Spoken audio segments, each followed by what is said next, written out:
Welcome back once again, my wonderful tome readers. Hope you have all been well. And yeah, one of the things we unlocked during... No, this isn't one of the unlocks, actually. One of the things we did during that charity stream a couple weeks ago was we just read fic on stream, because it was funny. And I had originally done the vote, as some of you know, of what I was going to read. I had options of Gods and Monsters, which is what we did, which tied with this fic, this Yu-Gi-Oh fic titled The Power of Friendship and This Gun I Found, which is the just crazy sort of prompt that I always gotta read to actually say this correct.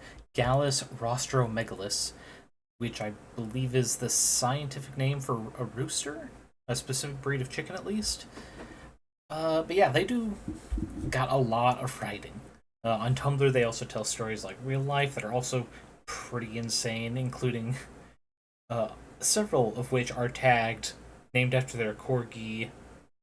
Ah, shit, what is it? It's something the Hanukkah Goblin.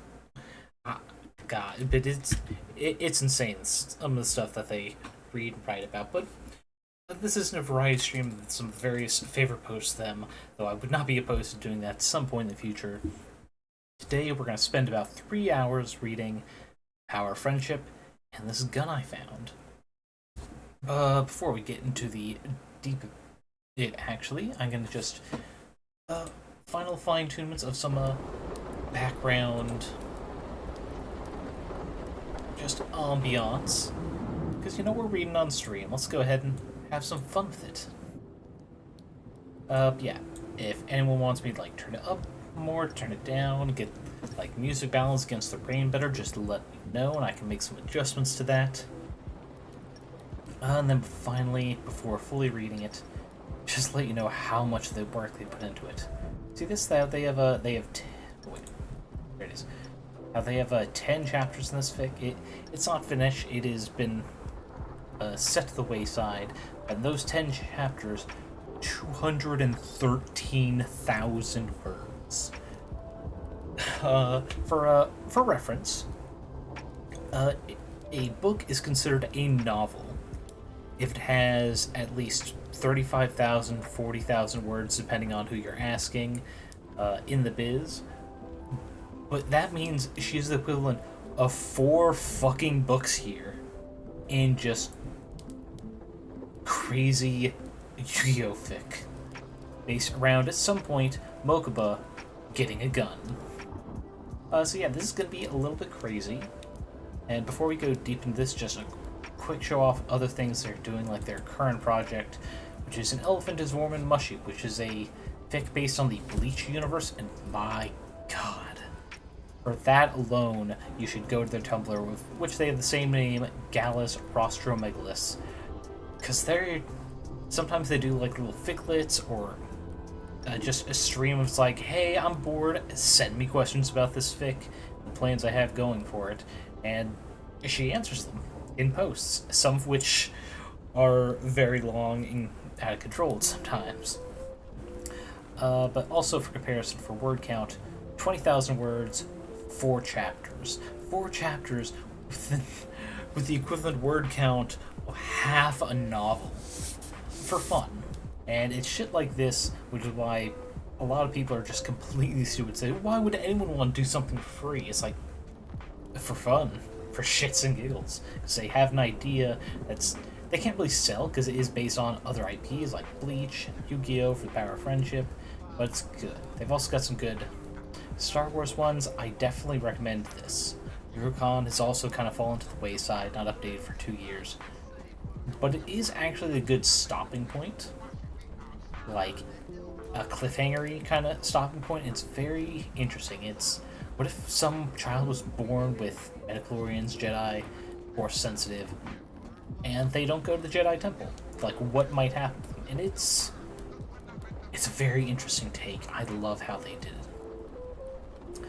But yeah, I'll leave that tab open just for later. Without further ado, let us get reading in The Power of Friendship and This Gun I Found. The notes warning. Just gonna tap here a little quicker. This canon is comprised of 1. My half-remembered version of the 4Kids dub. 2. The manga. as interpreted by my boyfriend, who hollering across the house about how stupid and gay these kids are and how much he loves them. 3. My own adolescence as a feral human. Or whatever I thought might be fun. Things this canon is not comprised of any kind of adherence to the actual plot, save the end results of duels, and that's only because I'm lazy as shit and didn't want to come up with a new plot.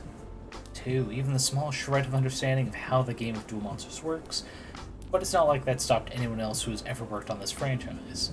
3. Fucks. No fucks to be given in this canon. This particular episode brought to you by, and this is kind of like the little warning what jokes and references are going to be in here. Teenage dick jokes, waking up at 8 a.m. and going to English class while maybe 30% awake, hospital trauma, senior citizens are horny too. That really weird conversation I had freshman year of college where I learned I was the only person whose parents were happily married and mostly sane. Sonder. Evil Sonder.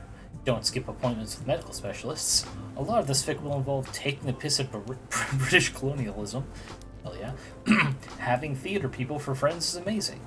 This fic was baited by my friend on like 3 hours of sleep and allergy meds, so be nice. And any resemblance to any person's real or imaginary is purely coincidental, and definitely not my other friend's terrible parents. And yeah, they also have a habit of giving like cover photo stuff, especially with their more in-depth works like this Yugioh one or that Bleach one. And this is a scene that's going to show up in this chapter of Joey Wheeler pulling Yugioh from a hospital elevator while Mokuba, played by big hair guy who I'm blanking on what his name is, simple I forget, doing the same with Mokuba. Grandpa, no! Oh, that wasn't a good sound. He wasn't awake just yet. Still in that half-unconscious malaise where the world has not yet brought the news of its latest troubles, but absolutely certain he'd have to kick someone's ass about it. There's a faint crack of pale green light in his mind, like dawn breaking over the net. I'll duel you, using my grandfather's deck! Alright, duel he recognized. And the panic sensation of being late for something important overtook him as the puzzle activated. And he was suddenly slammed into a body that was... It had to be his, right? Right? The name Kaiba was bellowed out of his throat, so that must be who this... Oh, wait, this asshole. Yeah, alright, whatever he did, he definitely had a gun. The snarl came naturally to probably his lips as he stalked towards the dueling platform, details arriving less like a memory and more like a frantic recap by his friend who... Well, he didn't remember coming in here, or... Oh, Cyrus's festering nipples, did Grandpa have a goddamn heart attack? Right, he remembered now. Seto, theft of the Blue Eyes White Dragon, furry, jokes at Joe's expense, kidnapping Grandpa. Alright, maybe the heart attack wasn't Seto's fault per se, but instead of calling an ambulance, he stood there, mocking him and tearing up his favorite card. Yugi, wait! Who the fuck is Yugi? Oh, him, apparently. Very pretty brunette was grabbing his hand, pulling him over to... Friends? Yeah, friends. You remember them. The two boys used to harass him in the halls of school. Wait, that didn't sound right. Fine. Apparently things are fine now. They could be trusted to take Grandpa to the hospital, and the very pretty brunette Taya would stay here as moral support. She was drawing some kind of sigil on their hands, binding them as one. He's relieved that at least 3 other people had his back. Seto had a... goblin? Mokuba. Don't be uncharitable to his family. That'd be unbecoming of... The dueling platform moved under his feet. Magically even, but hey, why not? More importantly, Seto declaimed the opening move. Underhanded, but not unlawful according to the protocols of the ritual. He was definitely the aggressor, but Yugi had definitely been the one to issue the challenge. Alright, he was playing... Hey, what the fuck was that doing here outside of its... oh, holograms. Sure. Whatever those are. Played a little conservatively at first. Really glad he apparently knew what monsters were and how these cards worked, but as he sure didn't remember learning all this. Or maybe at the kitchen table with Grandpa late at night, something to do instead of crying about the latest bruises. Yes, that was how he knew. Not just the game, but every card in the deck under his hand. Not alarmed when 20% of Forbidden God appeared in his hand. Except, he's pretty sure you didn't see yourself in your own memories, like you were watching a play. And you generally remembered how you got places, or why people were mad at you or threatened to kill you with yo-yos, but that's a matter for another time, because sure as shit he remembered that fucker. Blue Eyes White Dragon, he asked, less surprising that it was here and more offended that this asshole had the audacity to play one after ripping Grandpa's up. What the fuck, man? What? Real asshole maneuver, claiming to be the one true champion of the Blue Eyes White Dragon after ripping one up. That's the kind of thing that'll get you cursed to have maggots infest your eyeballs, or spontaneously disembowel yourself. You play some dangerous games, Seto, but is the risk really worth the reward? I'm sorry, what, my eyeballs? Seto asked, his brother looking equally perturbed. The heck are you talking about? Stop trying to distract me and you make your move. Sure, he shrugged, laying down a defensive card and drawing again. 6% of the god of actually go fuck yourself. Powerful entity not lightly called upon, but this maniac was acting more than a little possessed by some demon. Weak move, Yugi, Soda snarled and summoned a second Blue Eyes. Did you get the other 3 Blue Eyes into your deck and then rip the card so you could have exclusive use of it? Yes, suddenly bored. That's really pathetic, actually. Shut up! He howled, slamming his fist hard enough on the dueling platform to make the top few cards of his deck leap up. The ones on the field go crooked. You have no idea the power that 9,000. What? What? 9,000 tag points in total if you summon all 3 of them. I can do basic math, in spite of school's best efforts. Down the deck and done. You can feel it, the will of the deck, baying for revenge like a pack of hounds, and offering up the final piece he needed with relish. It was a beautiful, sacred transaction, in the world of the cards, the world of the living. One he had seen so many times before. When? The bellowing of the third dragon awoke him from his reverie. He shook his head to clear it. He had a role in this ritual he needed to complete, to be the instrument of the card's revenge for their friend. He drew the final card, a grinning face of the Forbidden One leering back at him with violent glee. I summon Exodia, the Forbidden One, called the creature by its proper name, as ritual demanded, and the beast manifested, looming over the stadium and the dragons. Obliterate, he commanded, the formal name for the attack, lest the Forbidden One get any ideas about other activities while he was briefly unified. Even from this side of the beast, the light and noise was spectacular. He had to shield himself from looking directly at it. When he looked up again, the monsters had dissipated, the ritual battle completed. Seto was gibbering something about it being possible for him to summon Exodia. Nobody had ever done it before. He could see it faintly, the wobbling edge of something evil behind Kaiba. Not possessing him, like he first thought, but an unnatural growth drawing from his real self. It was so clear what was Seto and what was affecting him. So easy to just reach out, and he realized as his opponent collapsed, glassy-eyed and drooling, his small brother running up to him, sobbing and screaming his name that he might have ripped too much from him at once. He stepped towards Seto to make sure he hadn't killed him, but the others were surrounding him, cheering and joyful. Grandpa was doing alright at the hospital, and relief washed over him, feeling weak in the knees and everything else. The darkness called again, but he tried to stay with it a little bit longer. There was still... Should we call him Eminence? He asked, refusing to be so crass to refuse Seto the same courtesy he had refused to do so earlier. The brunette was hugging him to her chest, not really noticing that his face was rapidly sliding down from her neck into her cleavage as he faded back to darkness, and whoever managed to get him in so much trouble took back over. I'd like to talk to him sometime. Strong start. Those unfamiliar, because it's been that far long since Yugioh, the first battle between Seto and the Pharaoh.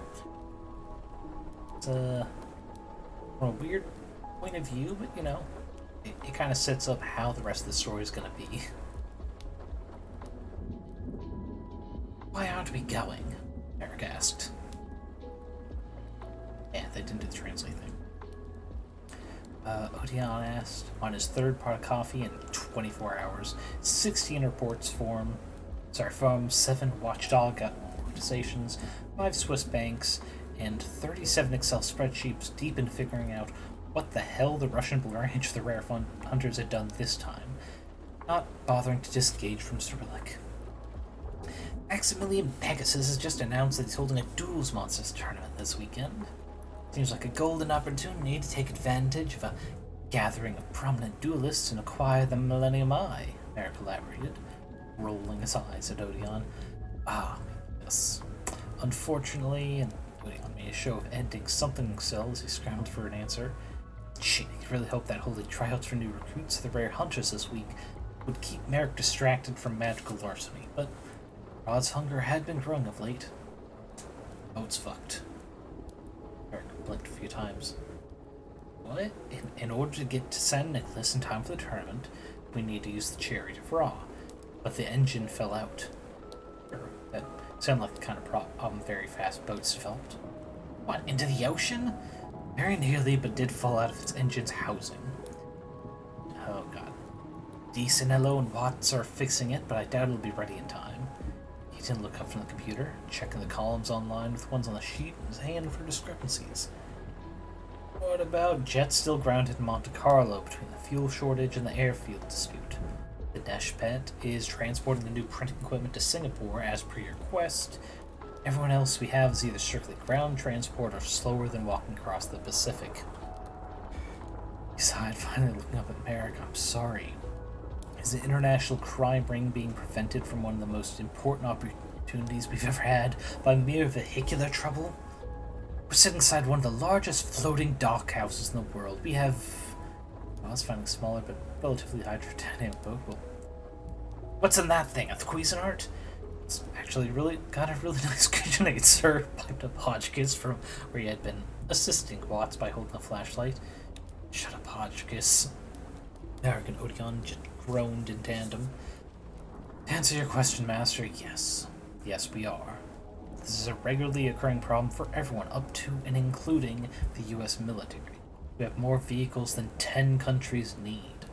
The situation is being remedied as fast as possible, but more immediately, the police have been sniffing around the Swiss printing offices, and poor Corny thinks we need to move site. There's talk of potential merger or buyout between Kybacor and Industrial Illusions, which make monopolizing new card releases a fucking nightmare. I think Sergei and Misha have put blockchain software on the Kremlin's database computers, and I'm not sure if I should be impressed or terrified. Oh. We might be able to get there on the last day of the tournament if the parts Decenello and Watts need come in on time. That's up to FedEx. He tried. That delivery company generally sucked and had proven a reliable target for his rage. And Odion's. They ever got into weaponry, the executives were near the top of his list of things the world didn't really need. This seemed to placate Merrick. Perhaps fate works in our favor, Odion. How so, Master?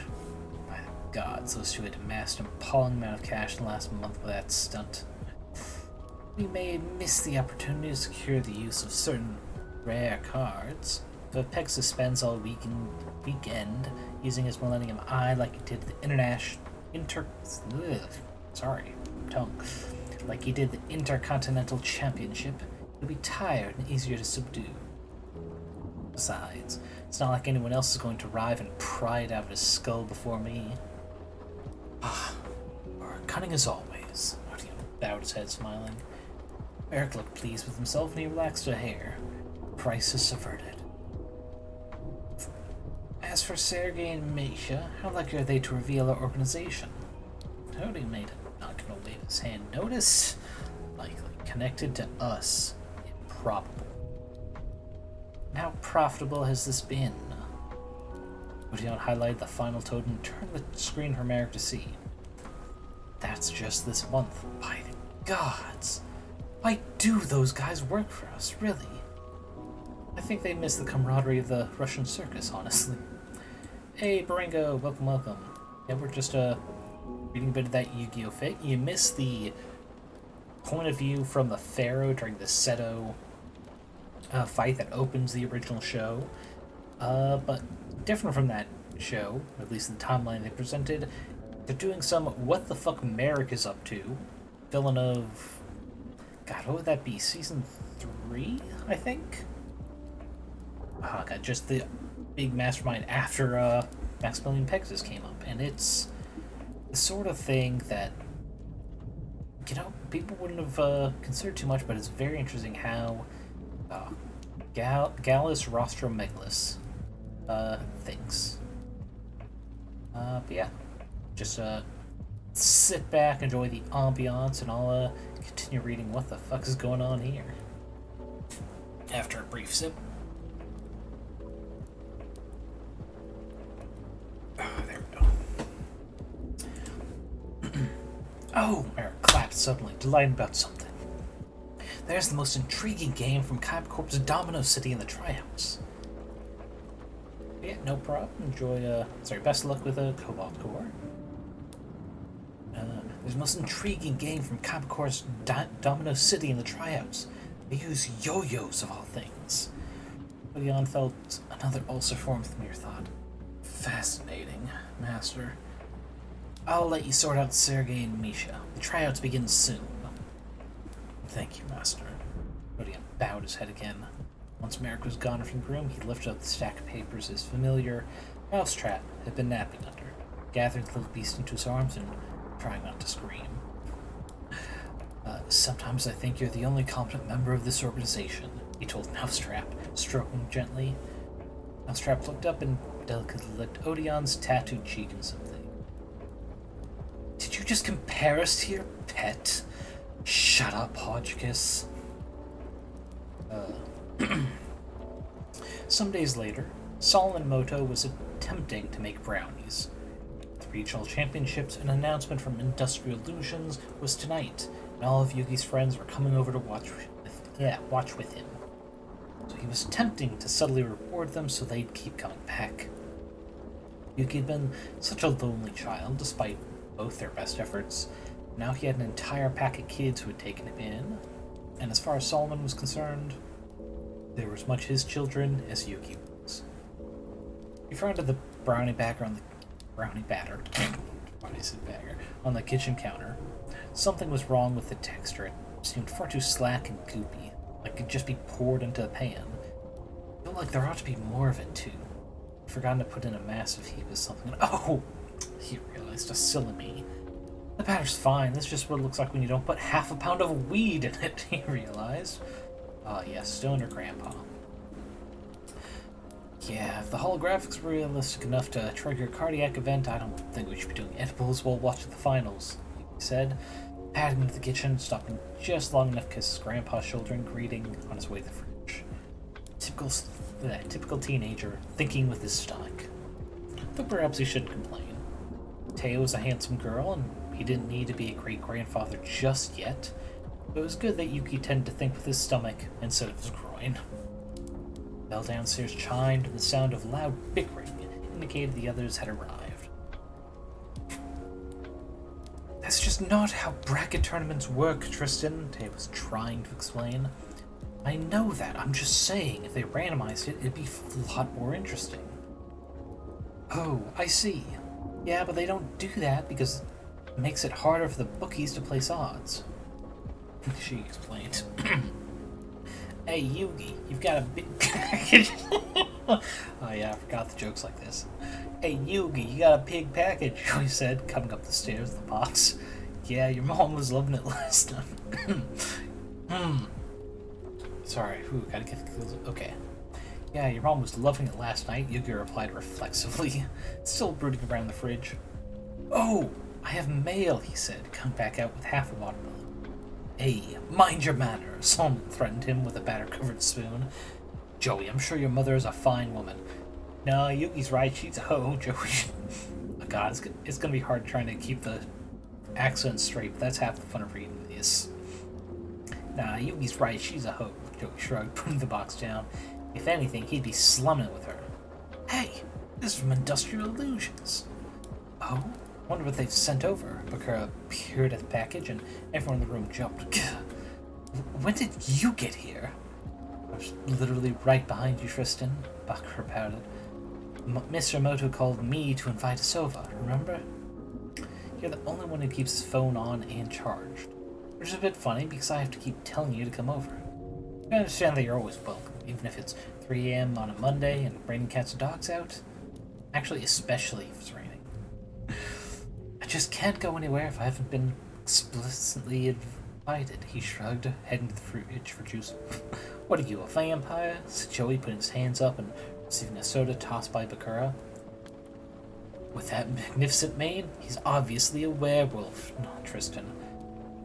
Thank you for having us over and making a dinner, Mr. Moto, said Taya pointedly. Sorry about the self-destructive Barango, but you'll get him next time. Thank you, Mr. Moto, the boys chorused. Oh, it's starting! Yuki chirped, bolting for the living room and vaulting over the couch. Honestly, their PE teacher must be terrible at his job for him to be doing so badly in that class. They piled around the TV, Joey and Tristan arguing about who would get the armrest until Taya took it for herself, banished them to the floor so Bakura could sit in the middle, between her and Solomon. Going to need glasses, sitting too close to the TV like that, Yugi, he lectured. The eye doctor said I was going to need glasses by 30 anyway. I want to see the cards of this tournament, he grumbled. Oh, that looks like Kaiba's holographic dueling arena, Taya said as the first two entrants stepped up. Oh, I can hear the slapping of his patent lawyers from here, laughed Joey. Well, at least we won't be squinting at the card table this time, huh, Yugi? Yeah, so back up. Your hair makes a better door than a window. Solomon grabbed his grandson by the shoulder and pulled him back. The tournament was certainly lively, and full of the sort of colorful characters that duel monsters tend to attract. Not a normal hairstyle among them, I see. Oh, there's Weevil Underwood. I have money on him. I don't think our family gets to complain about weird hair, Grandpa. Why the hell did you put money on Weevil of all people? Yep, fucking Weevil, indeed. Ever try to get rid of roaches, Joseph? Yeah, good point. We watched the semifinals, rating the duelists based on deck theme, sportsmanship, and of course, hair. Good moves were cheered, rude comments had popcorn thrown at the screen, things were practically explained to Joey during commercial breaks. And disgrace to his namesake indeed. Soon, the finalists were apparent. Rex Raptor, Weevil Underwood. So were these guys named that by really prescient parents, or are they like drag personas? They asked. I want to say it's drag, but Grandpa literally named me after the kanji for game, so I have a horrible feeling it's not, said Yuki. Well, except for one Weevil. Sure, you gotta give him one. There was a sudden musical tone, and the group turned to look at Bakura, busy fumbling out his phone. Sorry, I have an early doctor's appointment, so I need to get home, or I won't wake up in time for it, he apologized. What? Dude, it's the regional championships! Tristan just gestures at the TV. Tristan, we'll tape it for you. You get a good night's rest, Bakura. Solomon patted the boy's leg, escorting him to the kitchen to hand him at least 5 pounds of leftovers before he left. He was on his own, according to Yuki, and had repeatedly refused Solomon's offer to move to their basement. The least he could do was feed them. Very, very. Nothing wrong with holding a grudge over something that did you wrong, especially physical harm. But also, this line just kind of... That sums me up. Oh, my friend doesn't want to accept help? Well, have some food. Sending it your way, don't say no, or else. Or else I'll send more food. Tell me all about it at school tomorrow, alright? Bakura called from the kitchen, peering around the stack of Tupperware in his arms. Well, see you tomorrow. You're sure he's alright on his own? Solomon asked as he returned to the couch. He's doing better than he was, but honestly, I still worry sometimes. He's always deathly pale, and I think he's on some kind of restricted diet. He said that even the super mild children's curry was too spicy for him. Honestly, I'm not sure if he's sick or just British. I mean, you've seen what passes for food out there, shrugged Taya. But I agree that we need to keep inviting him to stuff. He's too shy, and won't show up otherwise. Hey, the finals start, piped up Joey, suddenly awake from his 2.5 pizza food coma. Come on, Weevil, make Granddaddy proud. Kid stared at him. What? I want more spending money. I have some hot dates coming up. You know that the place you're the most likely to get antibiotic-resistant gonorrhea these days? No, I gotta say that was... You know that the place you're most likely to get antibiotic-resistant gonorrhea these days is at a nursing home, right? Why do you know that? Asked Tristan. Mr. Carrot told us that during sex ed last week. I'm not sure why. It's not like I'm going to be cruising the senior center looking for vintage hoo-ha. But if that's the case, you should probably spend some of that cash on condoms. See, this is why they should let... See, this is why they shouldn't let PE coaches do sex ed. Too many concussions to think about the consequences of what they say. Back in my day, we were taught by nuns, and they just threatened us with eternal damnation. But you'd get damned for sharpening your pencils wrong, so the lessons didn't really stick. Maybe things could have improved. Can we stop discussing Grandpa's sex life and watch the duel? What a sentence. It was over appallingly fast. Weevil had been a quick study and lucky draw because he obliterated Rex in just 2 turns. Well, that was the most embarrassing $500 I ever made, complained Solomon. Yeah, remind me to ask you next time I'm picking ponies. You're too young to be doing that. Oh, look, it's Max, beamed Solomon as Maximilian Pegasus appeared to offer Weevil a trophy almost as tall as he was. You say that like you know him? Yugi asked. Not personally, but I knew of him back in my archaeological days. First, he was in a hell of a lot of trouble with the Egyptians for essentially ripping off a good portion of their ancient imagery without paying some kind of fee to the people living there. But he must have copped up the cash at some point, because after that, the curator of antiquities was doing the legwork for him. Or maybe she's his plant, I'm not sure, explained Solomon, shrugging. Mostly I know him because there's a very nice hydroelectric plant named after him, and across from that was the hotel where your mother was conceived. Jesus Christ, that's how he remembers it, though? Oh, that is funny, though. I thought we had stopped talking about your sex life, grumbled Tristan. You've been to my house enough to know that this topic is always on the table. Congratulations, Mr. Underwood, warbled Pegasus. Since you are now the regional champion, allow me to personally invite you to Duelist Kingdom, a tournament for the world's most elite duelists to be held on my private island, starting next Friday. Oh, cool, said Yugi. I wonder if it's for tournament circuit people only, or if there's other ways to enter. Don't you have a biology test next Friday? Don't you have a package from Industrial Illusions on the table? Asked Joey at the same time. Yugi developed an astonishing case of selective hearing, bolted for the kitchen. He sighed fondly as Yugi brought it back to him, all of them peering into the box. It's, videotape. Some kind of fetish wear and 2 choking hazards? He blinked, pulling up a pair of small metal stars. Maybe there's instructions on the tape. It better not be weird Duel Monsters themed porn again, Joey sulked. Well, let's put it in the VCR and see what it... I'm sorry, Joey. Better not be what? Solomon demanded. Yes, again. Room suddenly went black. And I think it's going to be a really talk one, so sip.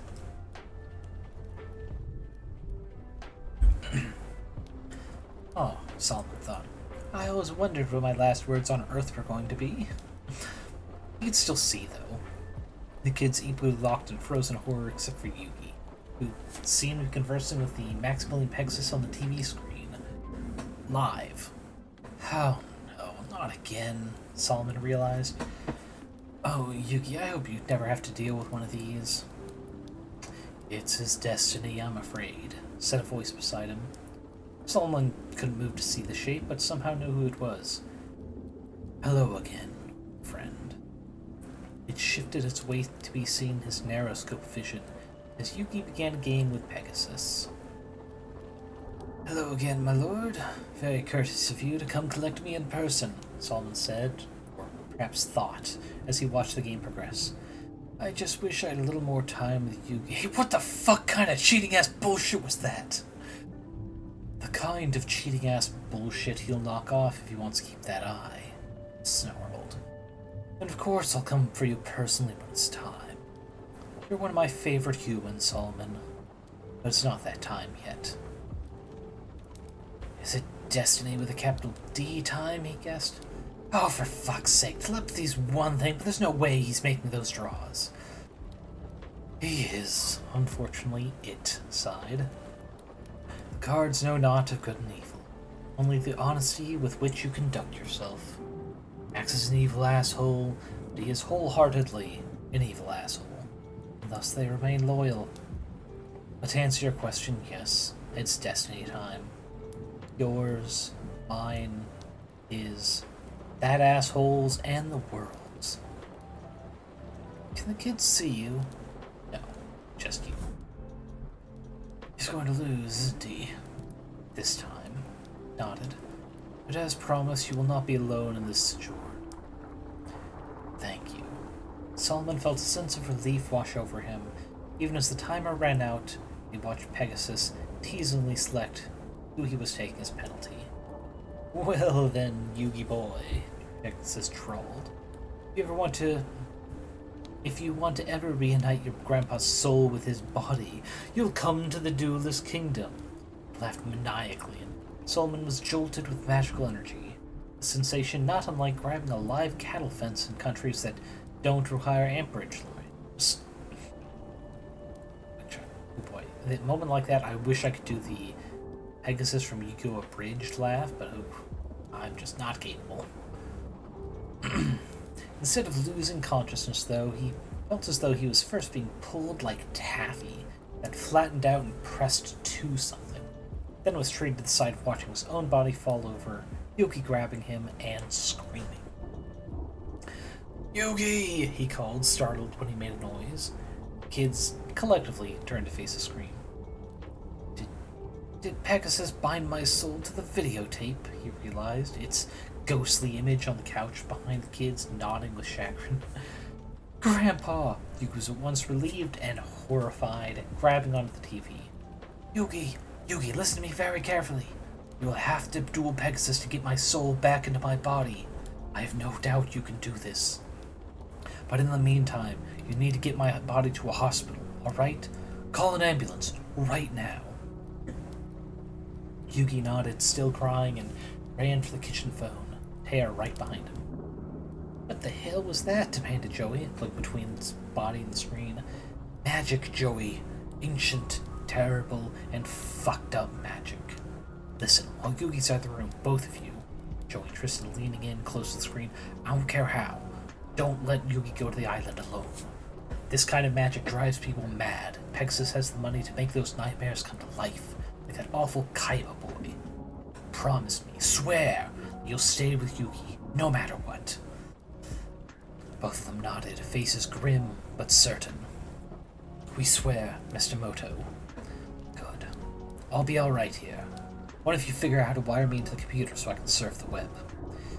Sure, let me go update the firewall and find the right cables, Joey nodded. The ambulance is on its way, Mr. Moto, said Taya, seeing her head in from the kitchen door. Are you alright? As much as I can be. Taya, promise me you'll go to Duelist Kingdom with Yugi too. Make sure nothing happens to him, okay? Of course, she nodded, clearly having already made up her mind to do just that. Yuki stumbled out after her, dazed and came to lean against the TV, ear pressed to the glass. I'm sorry, Grandpa. I'm sorry, he hiccuped up, starting to sob. It's okay, Yuki. Tried to reach out and hold him, but only touching cold glass. I don't think you could have beaten him this time, the rotten, cheating bastard. I know you will, the next time you face off. You seem to know more about what's going on than we do, Joey noticed. Well, you see, he began, but it motioned for him to shut up. I can't tell you what I know without affecting the nature of causality or something, apparently. Is this something to do with the puzzle? He asked, wiping his face on his sleeve. Something happened with it during the duel with Kaiba. It was like it was possessed or something. I wasn't alone up there. Please Don't tell me I caused this.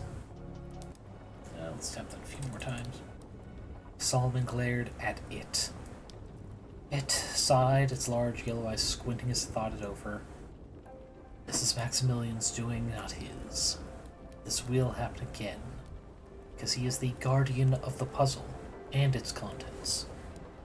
But it's not the Guardian's fault, so many desire to do things that weren't a Guardian in the first place. I swear to your boss, if you've given him a rotten destiny. What? Nothing. It's not your fault. Axis decided to do this, and the blame is with him alone. Now, I need you to get up and tell the EMTs I've collapsed without warning, that I need to go to the ER now. Doctors will figure out how to take care of my body from there. Can you do this? Yuki nodded, resolve firming up even if the tears didn't stop. Joey, you go with him to the hospital. I need Taya to handle something here. Grandpa nodded before stepping to the side of the screen so the EMTs wouldn't see him and wonder what was going on either. You don't need to go about invoking my boss, and it appeared behind him in the darkness behind the screen. My job first, anyway. I don't care. I'll fight the whole damn pantheon for him if I have to, Solomon snarled. Its face softened. I know you would. And when it gets more than a few of them. It's one of the many things I love about you. It sat down just out of view of the screen as well, watching as the EMTs rolled Solomon's body over and over onto the gurney. Yugi was handling it remarkably well for someone who could barely speak through the tears. He cries so freely, it noted. You should be proud of him. It's a hard kind of honesty to instill in a young man. I am. More than words or thoughts can really convey. It smiled, kind yet fearsome, as was its way. I'll keep you company in this sojourn, Solomon, as was my word and bond. But neither will I allow him to fall to this darkness. This I swear unto you. It bowed to him, the only moment of humility things like it showed. Thank you, said Solomon, watching Joey help him down the stairs after the gurney. Mr. Moto, Tay called, peering into the TV. Yes, I'm still here, said, stepping back into class. Alright, you're better with computers than the boys. Can you wire the computer to the TV so I've got something to do while I'm stuck in here? Normally, I'm not down for enabling people's internet porn habits, but I think the circumstances merit an exception. She gave him a thumbs up and winked. You want to be connected to an abacus? It asked, puzzled. Oh, computers got a lot more complex the last time we talked. They're practically magical devices in their own right. Imagine tens of thousands of millennium items. Horrifying. Yeah, but imagine the stories and concepts and creatures and general sum of all human knowledge you could store on them, he said. I'd wait till it worked out the potential of it all. Oh, it realized, jumping up with excitement. It's where all the weird shit is. Yep. Are you talking to someone in there? Tay asked, returning with a moving box full of cables and a few video game consoles. And nobody important. Wow. Fucking really? Shush, she's working. He waved. He watched with interest over his shoulder as she selected the appropriate tools, consulted the relevant tomes, and laid out a modern ley line network. It couldn't help but snicker. What's so funny? I can't believe you had the gall to tell me magic no longer existed in the world, and your grandson's best friend is a sorcerer. At the time, he hadn't even been conceived yet, so I don't think it counts. Solomon sulked. She would have been pretty popular back in your time, you think? Her own mystery cult, at the very least. Possibly integrated into the pantheon if she has the force of personality. Oh, definitely. They watched her work in silence a moment longer, before Taya's phone rang. Yugi? She answered, Solomon pressed against the grass, trying to hear as she listened. You need me to pretend to be who? Now context on that, but big slurp first.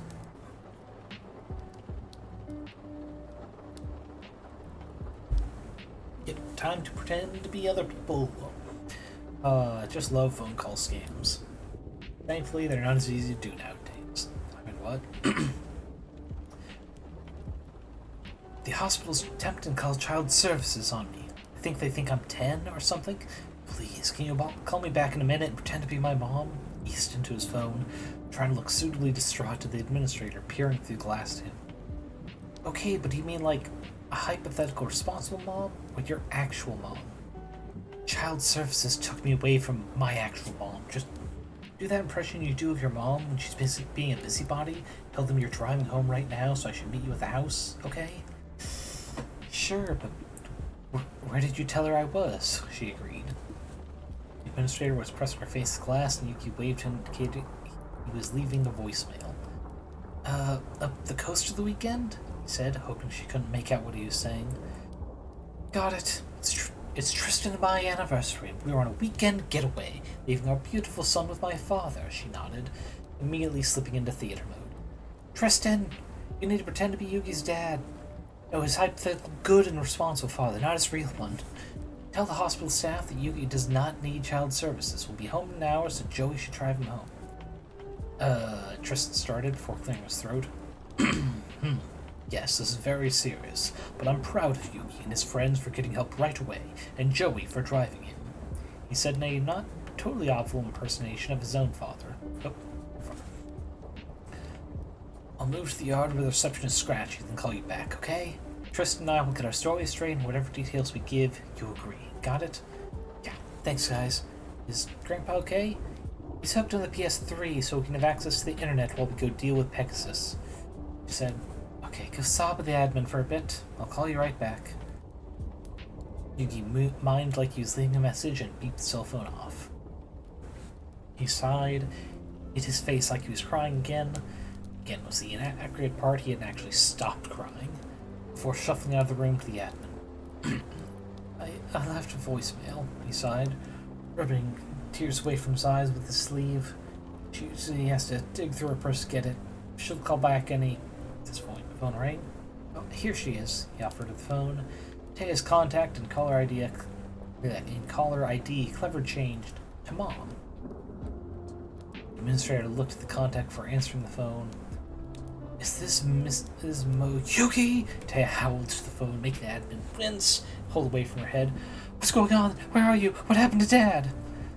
Mrs. Moto, this is Delith Most in a Domino hospital. Your father appears to have had a stroke and is in a coma. Taya screamed magnificently, sobbing loudly. There was fumbling and Tristan came on. Hello? Hello? What's happening? Edmund sighed but patiently tried again. I'm Delith Mostin with Domino Hospital. Who is this? Shoji Moto. Is Yugi okay? He demanded. Yugi was suddenly struck by the image of Tristan, 30 years from now, twice as wide, and with a magnificent mustache. Yes, sir, but your father-in-law has suffered a stroke and is in a coma. Delith explained patiently.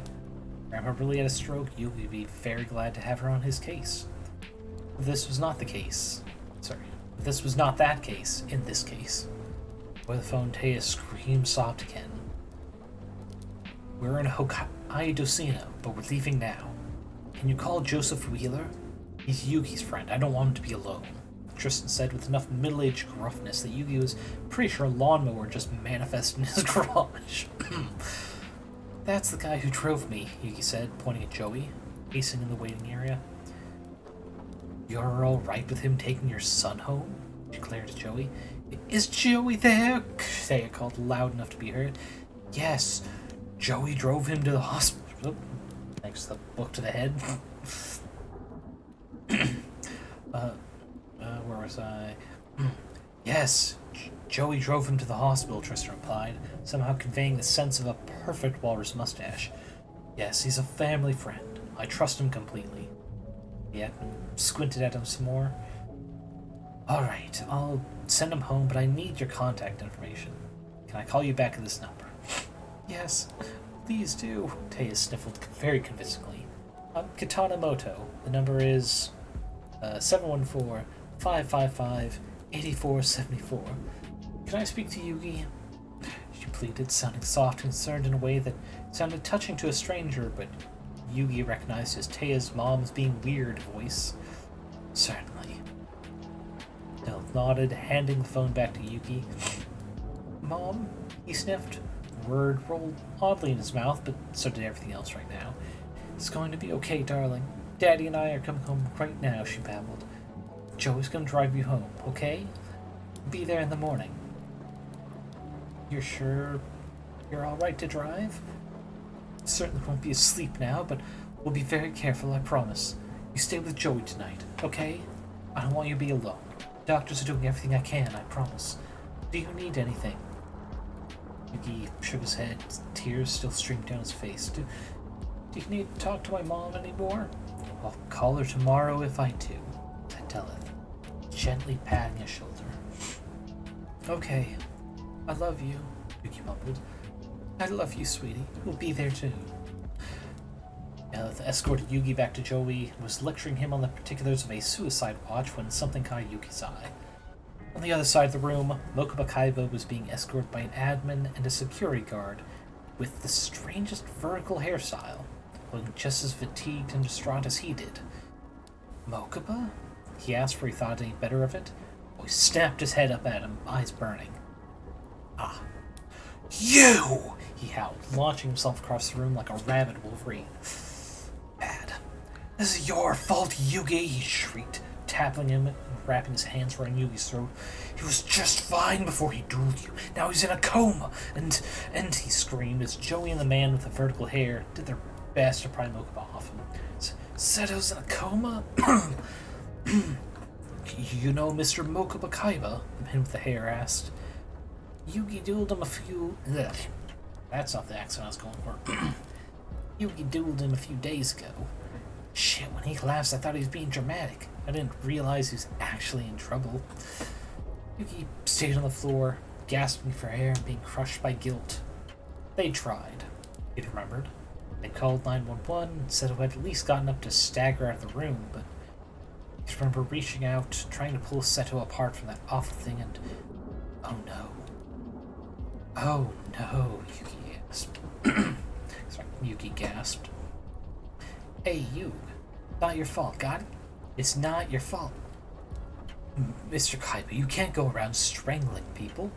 What would Mr. Kaiba think? Asked the man with the vertical hair, sounding brain dead from exhaustion. He's not thinking anything. He's in a fucking coma. Mokuba howled, lunging for Yugi again. The man with the vertical hair sighed, scooping Mokuba up and tucking him under his arm like a particularly rambunctious kitten. I'm so sorry, sir, bowed to them. Don't worry about it. Been a rough day all around, Joey said, hefting Yugi into his hip like an emotionally damaged sack of potatoes. They realized there was only one elevator, looked at each other, indicated the other should go first, then shrugged, stepping in together. Mokuba continued to howl abuse and thrash violently, while Yugi was silent and shaking.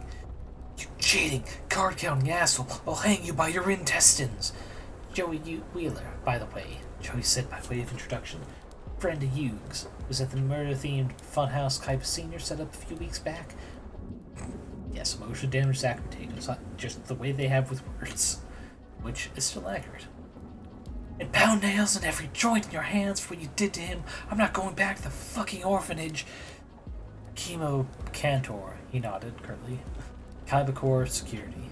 I think I remember you. You had another friend, pointy hair? You still have his jacket lost and found if he wants it. Then I'll feed what's left of your pathetic corpse to all your friends. Good to know, Joey nodded. Their doors opened.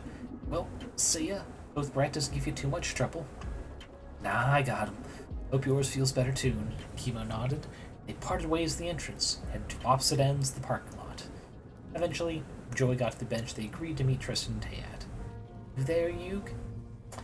It might be my fault, he spoke, softly, barely audible over the buzz of the street lamp. How could any of this be your fault? Joey waved his hands, almost offended at the suggestion. This is magical bullshit. And Pegasus definitely did the trapping, not you. When I was dueling Kaiba, it was like... oh, too far. Like I wasn't alone up there. We could just separate him from all that weird, toxic shit he learned. I mean, he's the CEO of what used to be a weapons company at 16. I don't know what happened, but it can't have been good, and I could just tear it all away. He babbled, staring at his sneakers, dangling off the bench a few inches off the ground. I didn't want to hurt him, but it was bigger than him, and and he gasped, reeling, pitched forward just in time to avoid throwing up on his sneakers. Fuck! Joey shouted, pulling him up. I think I might have put Hanukkah Goblin in a coma, gurgled, still coughing up phlegm and barely digested pizza. Also, damn it, now I want pizza for dinner. You didn't promise. We saw him get up and walk back into the building. Joey shook his shoulders. I don't know. I just know that it wasn't normal. It wasn't me. There's a squealing of tires as Tristan pulled up in his sister's car, and Taya scrambled out of the passenger side. Yugi, she called, barely avoiding stepping in the puddle and pulling a pack of tissues out of her purse. Oh shit, what happened? Demanded Tristan, running out as soon as he'd gotten the car into park. With the water bottle out of his jacket, a mysterious garment with almost as many helpful pocket dimensions as Taya's purse. It's Joey.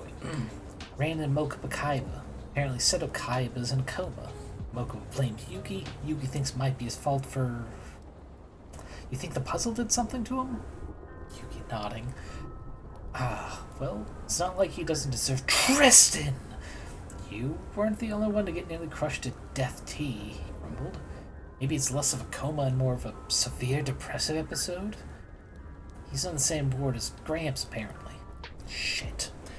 Is Grandpa's body okay? He managed to nod, face still buried in the tissues. Taya stroked his back, murmuring soft things into his temple. Well, distressing as that is, the next thing we need to do... Sorry, I don't know what happened to my brain there. Next thing we need to do to fix this is to get to Duelist Kingdom, she sighed. He sat up and took a swig from the water bottle. Thanks, Tristan. I hate having to play Pex's game, but honestly, I'm gonna duel him, let alone get him into a shadow game. You guys will take care of Grandpa while I'm away, right? No, said Tia bluntly. What? We all swore to Gramps that we'd get you to Duelist Kingdom with you. Come hell or high water. Oh. Yuki realized somebody should watch him, though. I left a voicemail with Bakura, said Tristan, proud of thinking that already. I hate to dump that on him, but honestly, I feel better if he was staying at your house and babysitting the TV instead of that roach motel he lives at.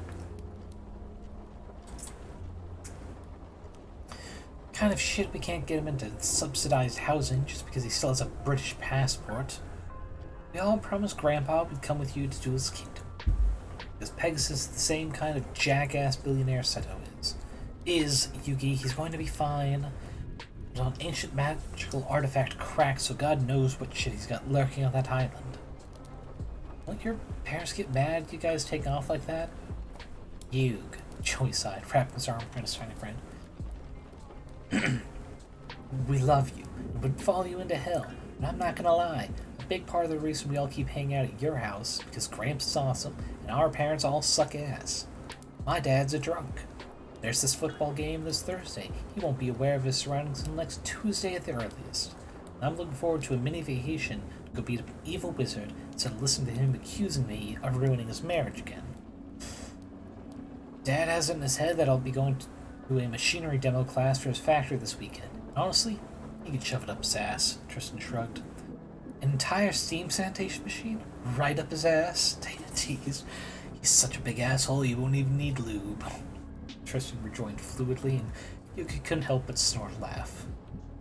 Tristan grinned, having finally gotten Yuki to laugh. Seriously, it's not okay of him to decide a career for me, especially when my sister is right there and hype as hell to run that thing. She's a certified actuary, for fuck's sake. You literally couldn't have a better person to hand the business off to, but no, he's a dumb misogynist bastard, so my plan is to be unreliable as fuck, make it clear I'm selling the factory to her if he tries it, so it really is in my best interest to ditch this week. Taya, Yuki asked, gently taking her hand. Your mom is... He didn't want to say it aloud. Back on her cult nonsense. Again. Apparently the world's ending in 6 months, so she's out buying silver dollars because that will be the currency after the rapture. I thought your mom was one of the people getting vacuumed up during the rapture, Joey asked. It's been something of a group joke for a while now. No, you see, there's gonna be a fake rapture in a month, where God is gonna take only, like, babies and stuff to test the faithful, see who keeps praying to him. You know, like a kind and loving God who isn't an abusive asshole at all, she explained. Sometimes I wonder how you're as good at gymnastics as you are. Then I listen to your mom's mental contortionism and see it's inherited. You just had the good sense to physicalize it. Judy smiled weakly and Taya barked a loud laugh. I was as flexible as my mom's moral, so I could crawl up my own asshole and retrieve the steam sanitation machine from Tristan's dad somehow. She shrugged. Yuki laughed in earnest this time. There you go. Good to have you back, Yug. Now can we leave the bench that has puke under it? Go make sure your grandpa hasn't, like, hacked Fort Knox or something? Joey asked, giving a mistake. Oh, fuck, you left him connected to the internet? Unsupervised? Yugi howled, leaping to his feet and running for the car. We'll be lucky if he doesn't try to end his FBI profile again. Again? Yeah, last time he had a whole bunch of crimes, said Joey. We'll explain it in the car. God, that's backstory I want to know. It's like he hacked FBI to just his profile to add a whole bunch of crimes. Fucking Grandpa in this version, so much better. Ooh, yes. Apparently he's such a great hacker and he just doesn't have the spine to go out and commit a bunch of actual crimes to get on the FBI list. Yeah, this version, so much better than the canon Grandpa, in that he actually does shit.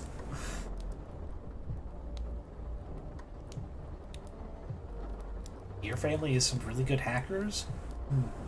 I may need some assistance in a couple weeks if you get them to reach out to me. But no. I think we're gonna need a bit more for this Bakura part. Sorry, Bakura part, and Jesus Christ. We're still not even all the way down. And we're an hour into the stream for chapter 1. Ugh. Yeah, this writer's great. They just need to learn how to break things into chapters more often.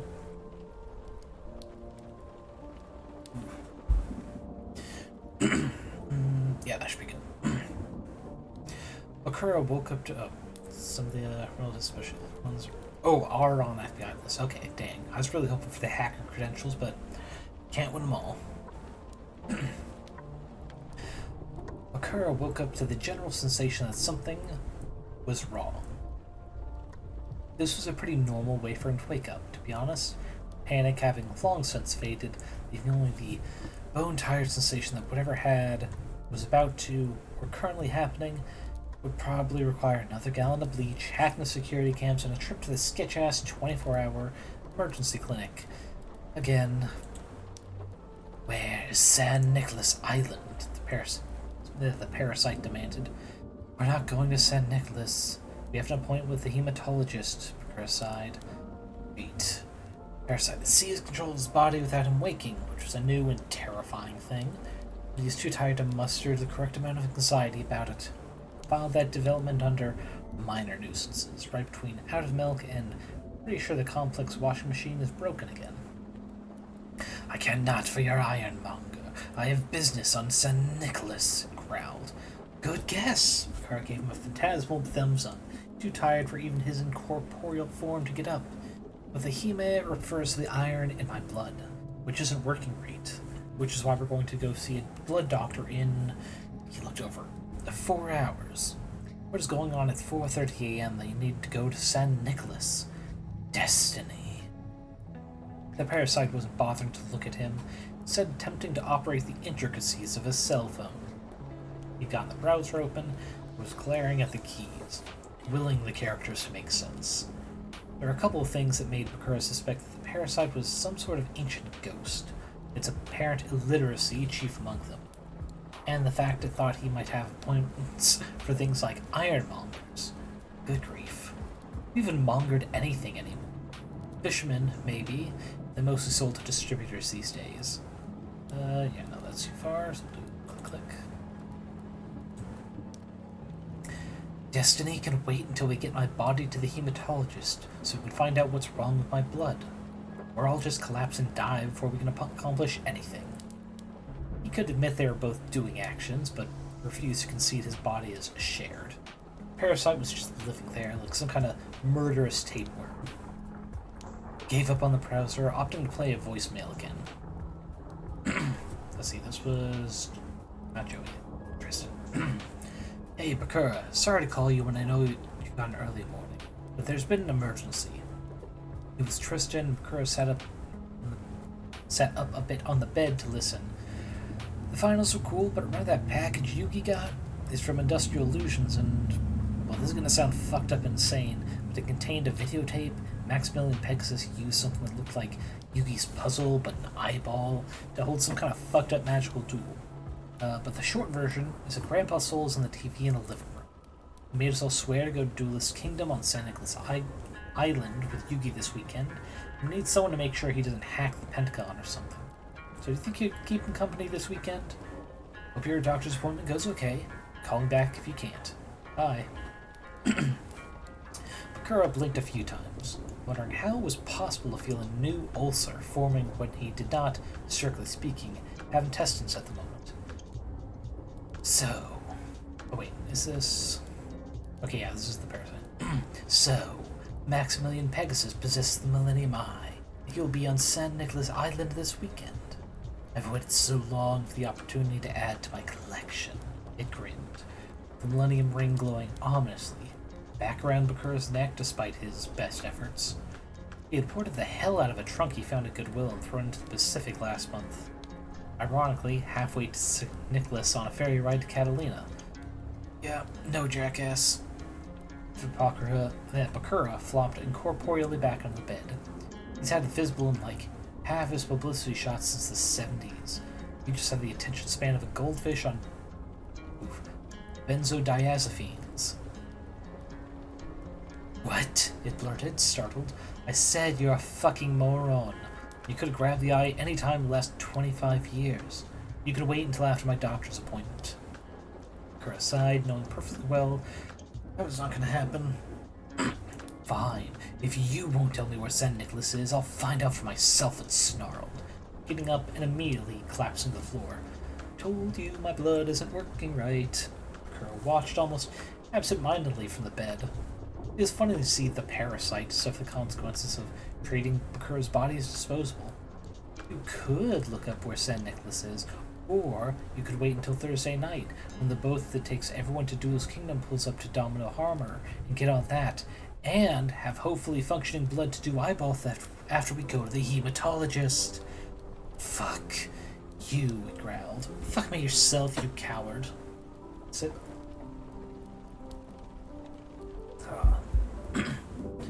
Also, because we're at a pause, my favorite phrase, especially in reply to the fuck you, it's like, fuck me yourself, you coward. It really helps the person's a homophobe, too. Just kind of freezes their brain for a second. Yeah, fuck me yourself, you coward, Bakura shrugged, rolling over and closing his ghostly eyes. Even if he didn't get any more sleep, he could at least try to rest. The parasite continued its raspy litany of complaints as it crawled back to the bed, ceding control back to Bakura for now, but not without a string of insults about how he was the coward here before slamming the connection shut to go sulk. Bakura took the phone out, sent Trixon text that he was sorry to hear that, but he wasn't feeling well and would likely have more appointments over the weekend. That the Pentagon has it coming, and wished Mr. Moto well in his efforts. He rolled onto his back, looking up at the moldering ceiling of the cheap apartment, unable to sleep now. At least he had made the appointment, and considered the implications of Tristan's message. If Pegasus's eye could also pull souls, Bakura had stopped lying to himself about what the parasite had been doing with Monster World. He wondered what Yugi's puzzle was capable of. Yugi didn't strike him as a sadist, despite how he dressed, which made him wonder if Yugi might also be possessed into doing heinous things.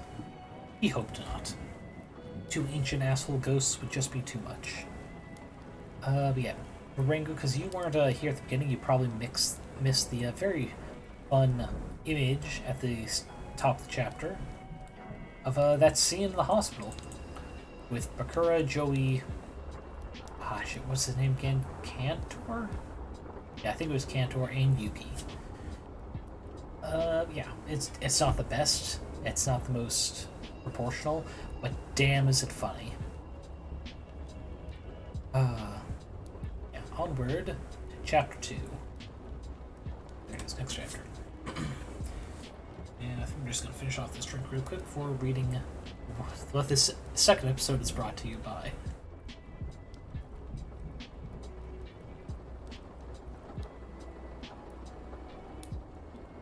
Oh yeah, good long slurp there.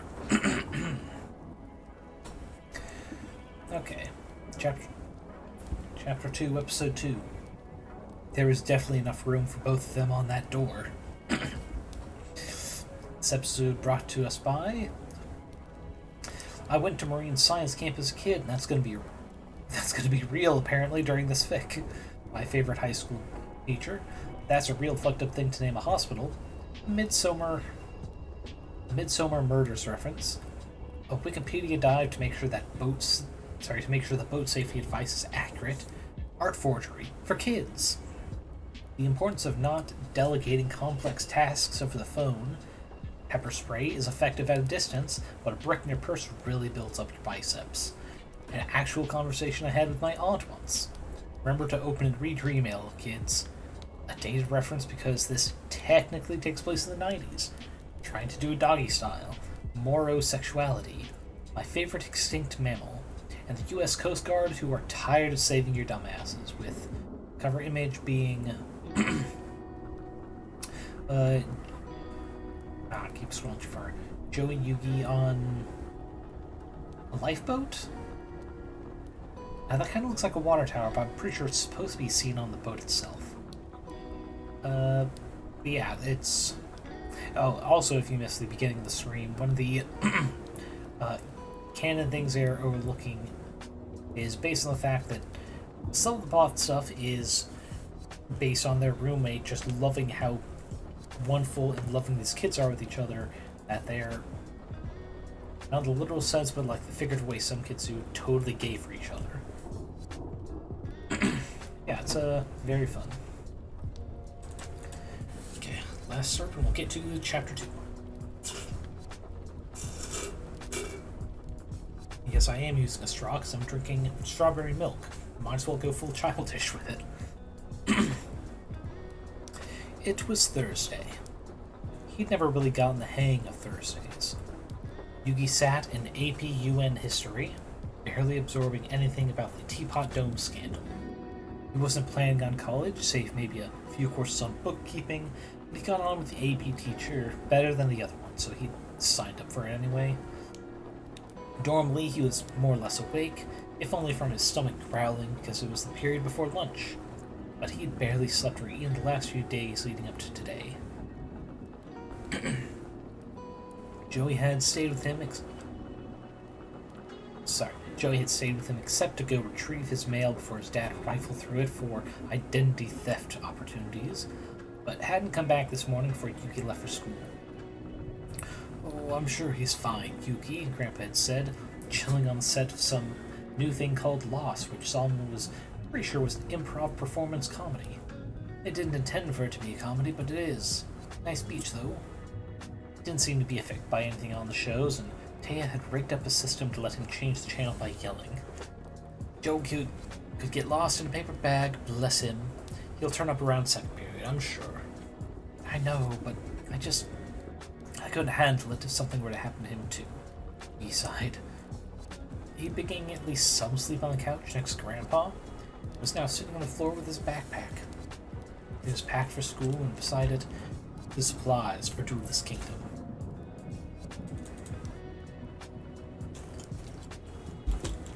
The gang had gathered to pack last night, something Tristan oversaw because he had heard Joey complain about not knowing which charger to take along.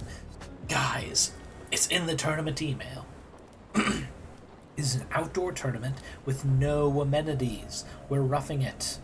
Tristan held Yugi, opened up the email again, hitting Control F because he sure as hell didn't remember that. Oh, yeah, there it is. Way down at the bottom. Like, I read the fine print. I'm not an animal, but they made the legal disclaimer look like letter headlines. Yeesh. Yugi realized, zooming the email up from its point 8-point font. Jesus Christ, that's tiny. Screen reader, my dude. It's like a fairy stone for the digital age. Anyway, apparently, I'm the only one here that went to scouts or camping, so I've made pack lists for us, so we all have supplies for the trip, he said, pulling out color-coordinated sheets and handing them to the others. Of course, this is contingent on all of us getting on the boat. Ah, jeez, one sec. Big cough.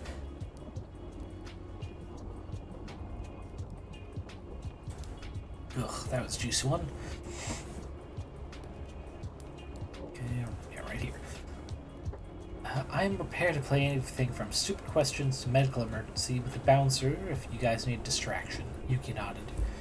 Tristan had been coping with the stress by meticulously planning their entry and exit to and from San Nicolas, and Yuki had been slightly alarmed by the plans, routes, radio codes, and other not sure if that should be accessible to the public information he'd been able to pick up.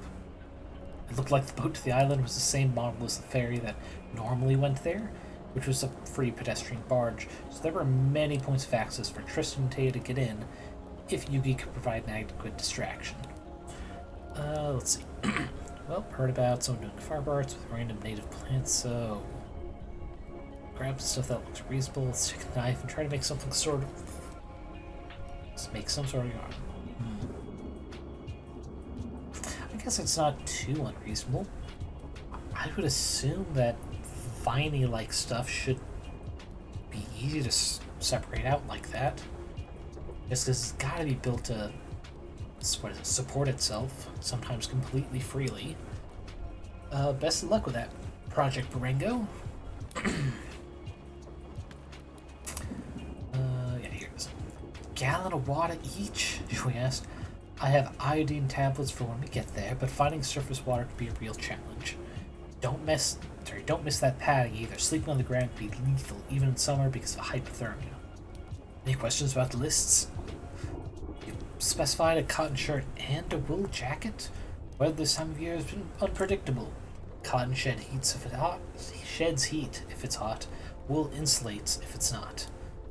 Shouldn't we have an axe or firewood? I have it, Sataya still reading the list. We all remember what happened during PE archery, Joey, Tristan pointed. Yeah, okay, fair. Joey, don't need the FAA after us for axe crimes, too. Nope, too far.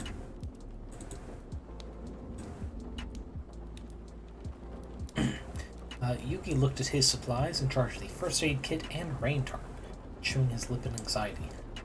Listen, he is fine, Grandpa lectured, tapping the glass to punctuate his point. Trust me, I've had an inside source. He wagged his eyebrows. What? Nothing. Get to school. You need to do that biology test before you go dueling anyone, he lectured through the glass. It was now nearing the end of fourth period, and still no sign of Joey. He had been keeping up. Maybe Joey had gone home to get his mail and taken a nap? Yugi, Mr. Barry was beside him, hand on his shoulder. Glass must have ended. You okay? He asked. Mr. Barry was a kind man, and at 5'1", the only teacher Yugi could look in the eye. Yugi shook his head. Can't sleep with Grandpa in the hospital.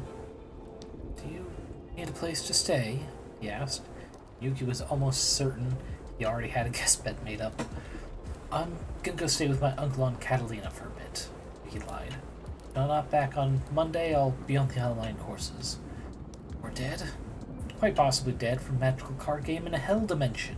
He was perhaps lucky that of all the games Pegasus wanted to play in a creepy magical hell dimension, it was one Yuki was good at least. Or Pegasus made duel monsters specifically for playing creepy magical games in a hell dimension. Good grief, that was a terrifying thought. Shit, Mr. Barry was talking. Pay attention! Had an uncle in Catalina. Lovely place. The coast would really help, I promise.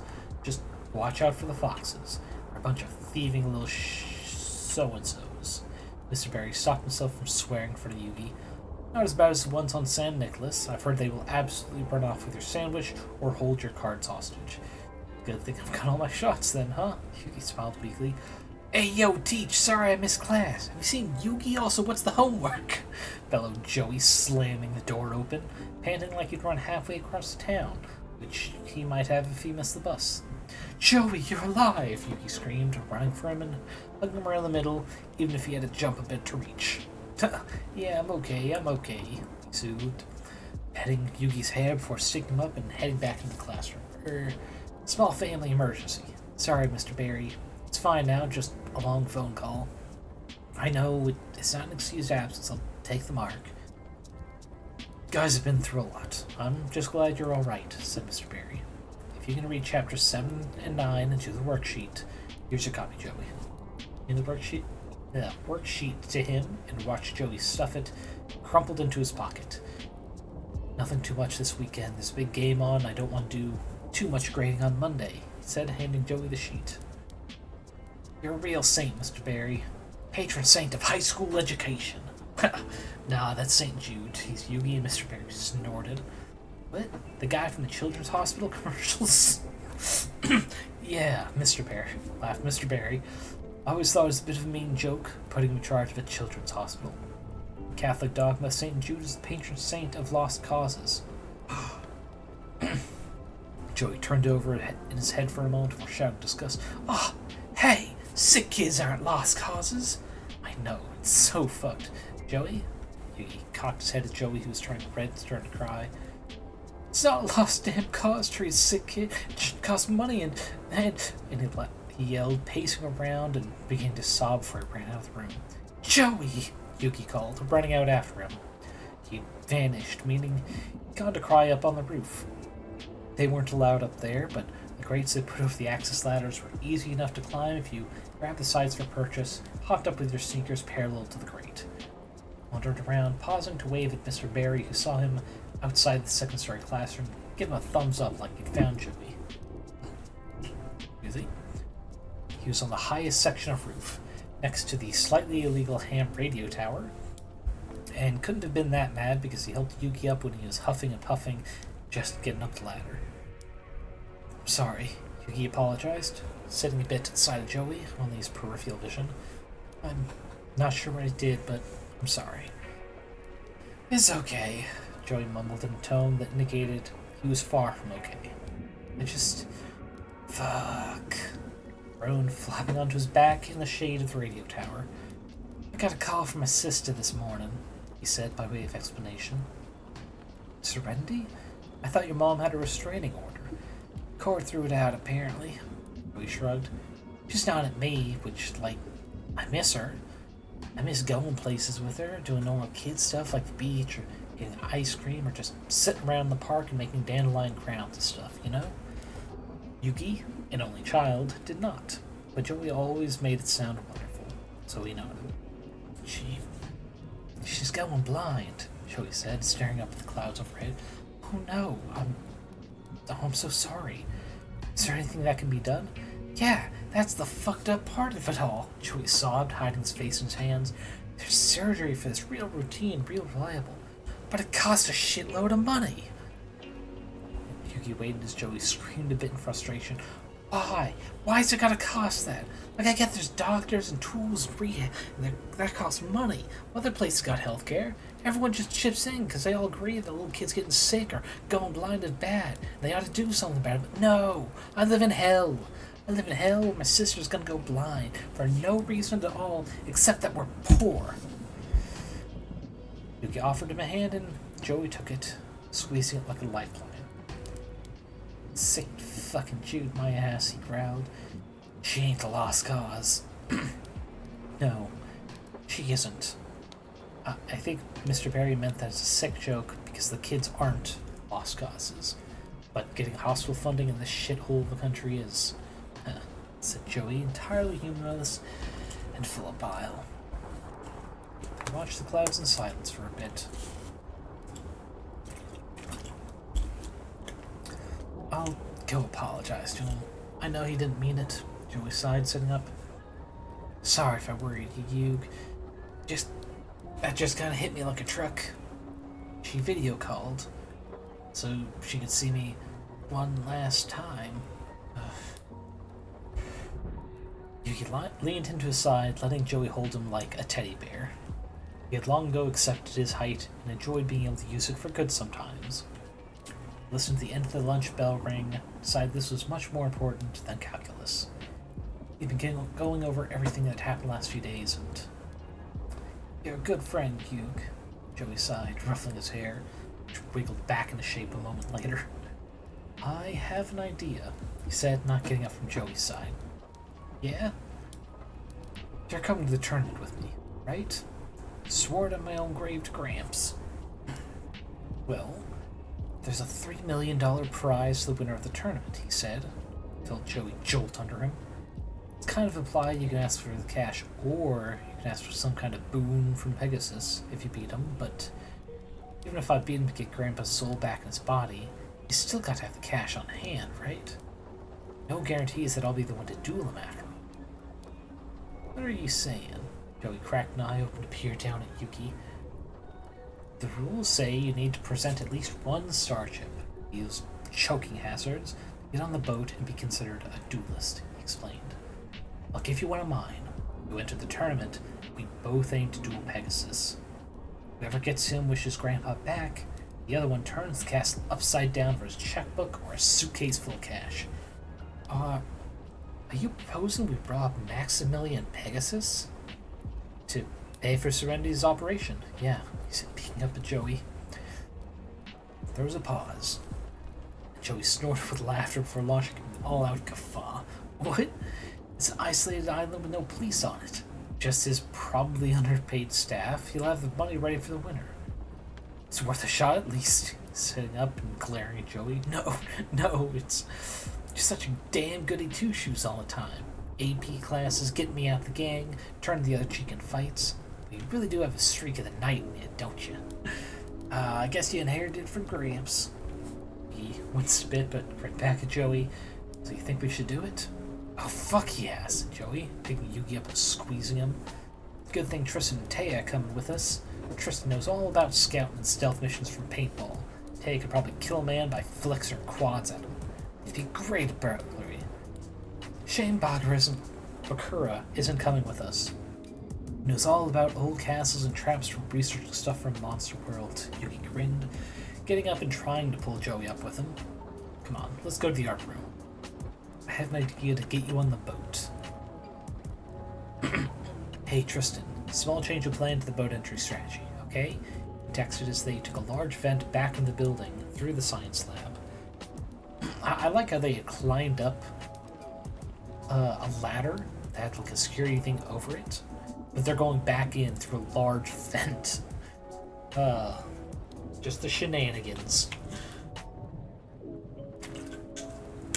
Oh yeah. We might be able to finish this chapter before the 3-hour mark. We'll see. Pegasus sat on the veranda of his castle, watching the twinkling of the stars over the ocean. It was a beautiful night, not too cold, light breeze from the ocean, the smell of spring wildflowers in the air, and he, with the world's most exquisite Roquefort, one of his father's finest vintages, and a pristine copy of Funny Bunny issue number 98, The Castle of Castigliostro. It is very nearly a perfect night, save, perhaps, the racket of shrieking, wailing, and crying that surrounded the castle in all directions. The population had been kept in check for a while, by bored soldiers taking pot shots and an effort to breed golden eagles on the neighboring islands. But since being declared an endangered species, there had been nothing to stop the foxes.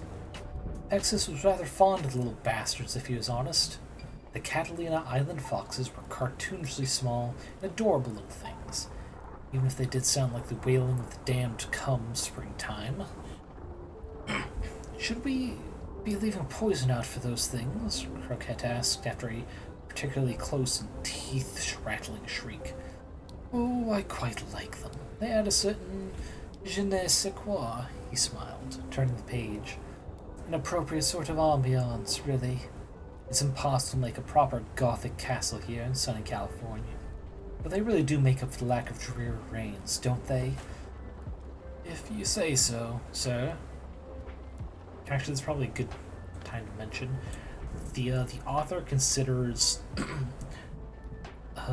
this kind of setting, both their Yugioh one and their Bleach one, same quote-unquote universe, and the area itself is just like a Big Hero 6 San Tokyo, or whatever they called it, where it's just a mash of San Francisco and Japan. It's that's pretty much the way they regard all "where is this taking place" nonsense, so they can add whatever little references to other anime and Saturday morning cartoons they want.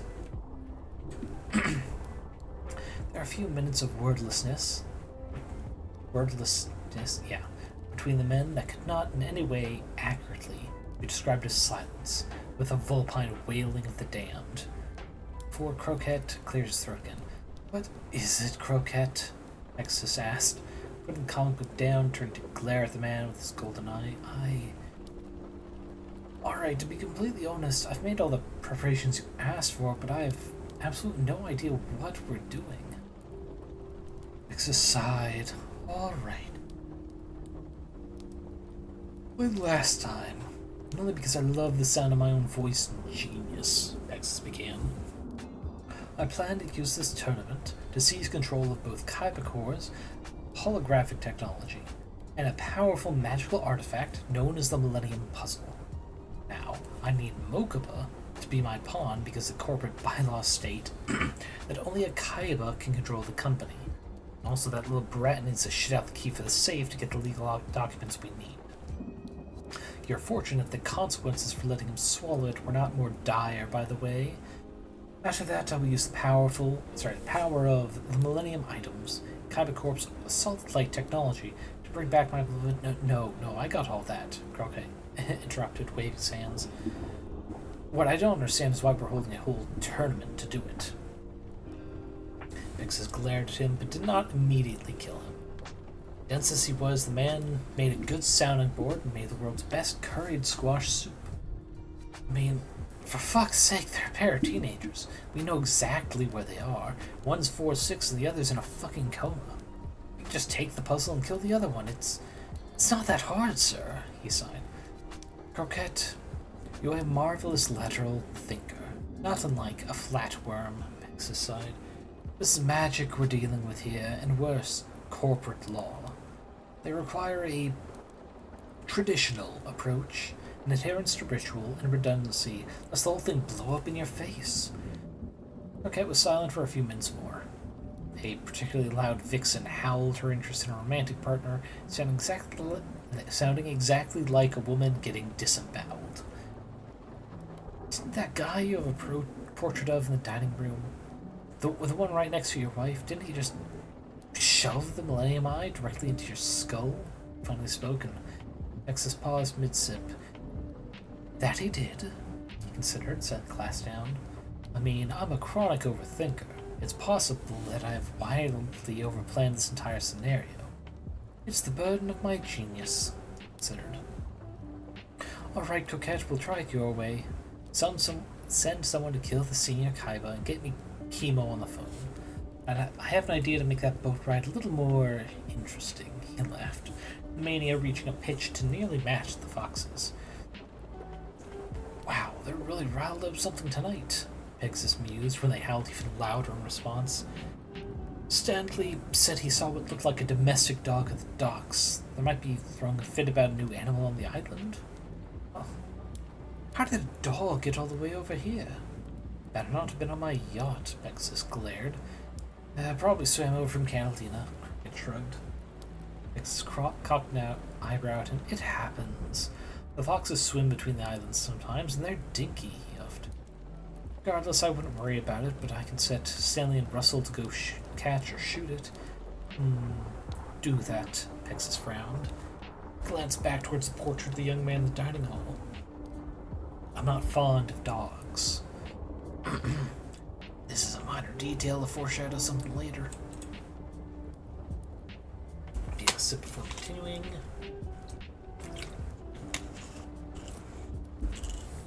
A few hours later, Yuki and Joey were standing at the dock, looking at the ship Pegasus had sent. It was basically a gaudied-up version of the regular ferry to the Catalinas, which were made for the trip, but what's wrong, Yug? That's an older alarm system. I only count 6 lifeboats. That a problem? Joey asked, watching as men in suits were going down the line, checking everyone's dueling gloves. He set his jaw, clutching the prop in his pocket. It's not a problem per se. It's all legal and up to code, but only barely. That alarm system will be considered out of date next year, and assuming there are lifeboats on the other side, 12 is like the bare minimum for a vessel this size. So Pegasus is cheap shit, huh? That works out in our favor then, Joey said, still watching the men in suits. Assuming we get to the island, sure. You really worried about a shipwreck? We squinted at one of the men coming. No way. No 2 guys have that hairstyle. Currents around the Catalina are famously dangerous, and alright, maybe I read a little too many unsolved cases tonight, but shipwrecks are an awful way to die. If you don't drown, there's sharks and hypothermia, and that's if you're lucky. If you get on a lifeboat and the Coast Guard can't find you, terrible things happen once dehydration sets in. What hairstyle? That guy with the antenna. Ain't he the guy that was escorting Mokuba out of the hospital? We pointed at the tallest man in the Men in Suits collective. Unless he's got a twin, I think so, he gaped. What's he doing here? You can ask him in a minute. He's checking everyone's chips. You ready? Said Joey, hoisting his backpack up on his shoulder. Yuki nodded, pressing send on the cued text in Taya. As the man with the vertical hair approached. Hey, Chemo! Joey beamed, waving his 2 duelists away. Want a new gig here? Chemo blinked at him a few times before recognition dawned on him. Oh, you and your friend were at the hospital. Joey, right? Yeah, this is Yukimoto. You probably know him from your former boss. Joey gestured. Hey, Chemo. Thanks for keeping Mokuba from killing me, Yuki waved. Good to know you're the guy managing things here. He beamed his best childlike grin to Chemo. Got adults every single time. Yeah, huh. Guys are cool, but I still gotta check your star chips. He nodded, trying to get back on kilter. Oh, yeah, about that. He held up his dueling glove, partially shredded with small punctures and dents in it. And Joey held up a scrap of the same fabric, barely hanging on to less than a quarter of the same plastic ring. My sister has a 6-month-old corgi puppy, Joey explained, lying as easy as breathing to him after a lifetime of making up excused absences. Cute as anything, but still teething. Ooh, realized Chemo, peering at their gloves over his sunglasses. Something wrong, boss? The suit asked, and Chemo cracked up a bit, pointing at the red glove. Corgi puppy, he grinned. Those gathered around to look and have a laugh. Yuki felt a buzz in his pocket, then another to indicate that Tristan and Taya had got on board. Nice. We still have a star chip each, Yuki added, helpfully holding one star chip up, Joey producing the other. The other 2 are still inside Mr. Peanut, and I'm not sure you'd want them back. Ooh, yeah.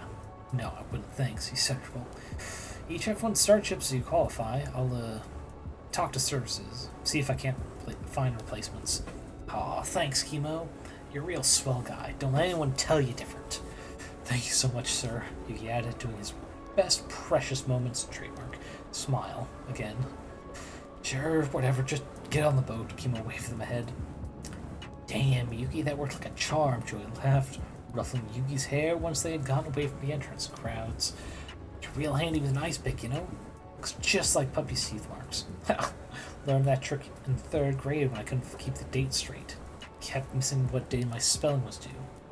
Invented Mr. Peanut for Mrs. McGurky. The real clever bit was using the fabric from your glove to make mine, so it'd be authentic. Who taught you that one? Joey asked, trying to figure out where the buffet was. Oh, Grandpa did. He used to make papyrus documents direct from the Pharaoh's tomb. But all he ever had was old papyrus from the... God, I'm just bad at reading this sentence for some reason. It's old papyrus from an archaeological digs of peasant cities. Stuff keeps forever if it stays dry, but the archaeologists can tell if it isn't aged right. But as long as you put it on the right paper, they believe whatever you drew on it.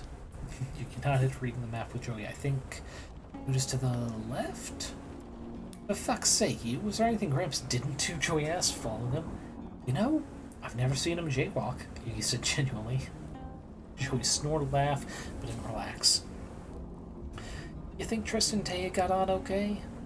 Yeah, Taya texted me that they're in the steerage right below us. He held up the phone for Joey to see and he sighed relief.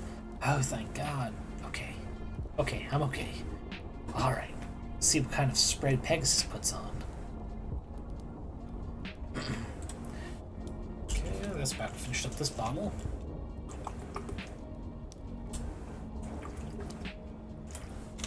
There we go. I'm just going to preemptively open this other one, so 1 sec. There we go. Nice and ready. Okay.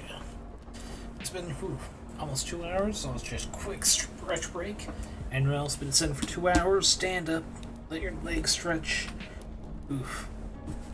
Your knees will thank you when you do eventually get up from whatever chair you're sitting in. Oh boy.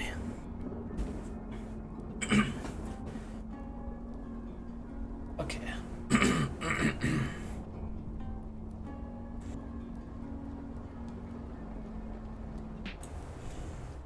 Okay, should be good for a bit. Chemo got on the ferry as well, taking a smoke break as he watched the dock workers as they undid the ropes holding the ferry to the dock. He was just about to light up when his cell phone rang with the sound of Beethoven's Symphony No. 6, which was the music for his boss.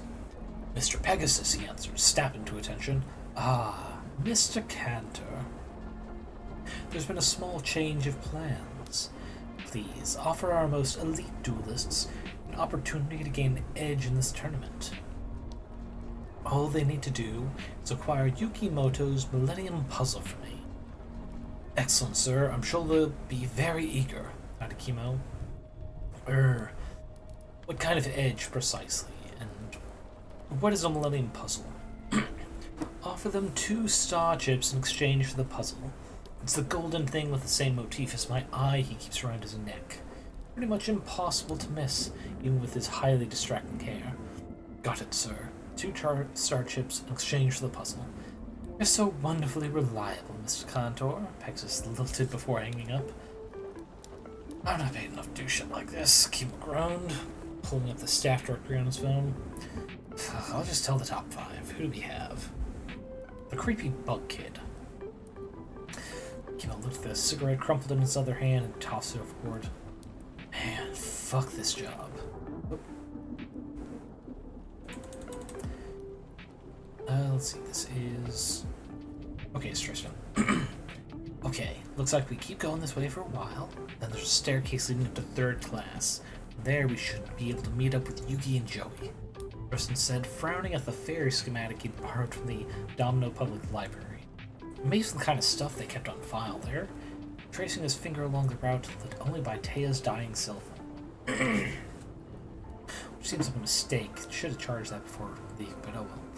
Got it, Taya nodded, turning off her phone to conserve the battery as much as to avoid alerting anyone that they were there. They waited, listening to see if they'd been noticed before moving. Taya took the lead, moving silently on a rolling gait, keeping an eye out for any movement. Halfway to the stairs, she put her hand up for Tristan to freeze, squinting in the darkness between the crates. Everything okay? Tristan whispered. I thought I saw Bakura, she muttered back. Can't be. He said he'd be in the hospital doing a sleep test to see if that's what's causing him problems. Tristan glared. You must have a doppelganger. Oh, what? A German monster that impersonates you. Don't worry, they make sprays for these. These days it's mostly a colloquialism for very identical looking people. Tristan shrugged. Looked up to see Taya cock an eyebrow. What? Just because my dad owns a pest control company doesn't mean I'm totally disinterested in it. Just left a lot of books out when I was a kid. Don't worry, they're really only in Eastern Europe these days. They don't urbanize well after the rise of state IDs. Taya stared blankly at him. What? I'm not totally stupid, grumbled. No, you aren't. I just hadn't actually heard the word colloquialism said out loud before. That's absolutely not how I would have guessed it was pronounced. Thanks, you just saved me from some major embarrassment. Oh, no problem. Okay, I think the stairs are that light up there. He motioned ahead. They padded up to the doorway, Taya glancing up to confirm it was the stairs, before glancing back. No sign of Bakura. She motioned for Tristan to follow her up. Of All the people who get doppelganger infestation, though. Occur is the last guy that needs that kind of trouble. Yeah, that guy's the worst. Oh, hi! She smiled the perfect "don't panic in front of hostile customers" voice she used when men were being creeps at Burgerville. Well, well, well. Couple of stowaways, huh? One of the suited goons leered at her. We're duelists. We just came down here to make out, blurted out Tristan. Dea blushed furiously at the lie, but that really only lent credence to it. Without your dueling gloves? The man sneered. They had turned to glare at him, equal parts confused and offended. Yeah? We're duelists, not freaks. Now, if you let me through, I have to pee. She attempted to shoulder past him. That line normally had people jumping out of the way to let her through, but instead the goon shouldered her into the wall, grabbing her arm. Nuh-uh, girlie, he leered, leaning in way too close to her face. Hey, leave her alone, Tristan snarled, reaching to his coat. Fuck off, Shrimpy. I'll show her a good time. He began, but suddenly stopped as something made spectacular lateral contact with him. Okay, it's just a word in there that shouldn't be. With the side of his skull, his jaw looking like it had dislocated from the force for a brief moment before he went flying down the hall. Holy shit, are you okay, sweetie? Someone asked, faintly out of breath with exertion. Taya turned to discover the thing that sent him flying was a spectacular pair of breasts. They turned out to be attached to an attractive blonde, probably only a few years older than her, with the kind of world-weary snarl that suggests that she'd been an adult for a lot longer. Yeah, thanks, Taya gaped at her. Great, let's get the fuck out of here. You too, Romeo? She grabbed Taya's hand and pulled her along the hallway, Tristan bolting after them. A few turns and a flight of stairs later, they were suddenly on one of the upper decks. The woman easily twisted to a stop, leaning on the ship's railing like she'd been there for ages. So casual, guys. Lean on something, she hissed, glaring at the door they had run out of. A few moments later, a pair of goons ran by, ignoring them completely. She relaxed for real now, letting out a long sigh and plopping a hand on Taya's shoulder. Really? Are you okay? Yeah, I'm okay. Taya accidentally portmanteaued out, but the woman only burst out laughing. Don't worry, I get that a lot, she laughed. And you, Romeo? I promise you're not as handy with that 22 as you think you are, especially in close quarters. We're just gonna leave that in its holster, okay? You brought a gun? Taya hissed. We're robbing a castle. Of course I brought a weapon. I'm not an animal. Tristan rolled his eyes. I have another one for you, and extra knives too. Tristan, shut up! Taya snarled, but the woman just clapped her hands with glee. I love crime, she laughed, excited, before extending her hand to Taya. My Valentine.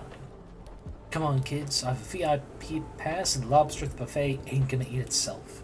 She grinned, indicating that they should follow her. Tristan and Taya looked at each other, shrugged, and followed her. Couldn't hurt to have another friend in on this, right? God, I love this version of My Valentine too. It's nice seeing characters that are just 2D and there for like stereotypes or tropes getting depth. Oh yeah. Sweet delicious water. Oh, we actually might get past chapter 2 before 3-hour mark.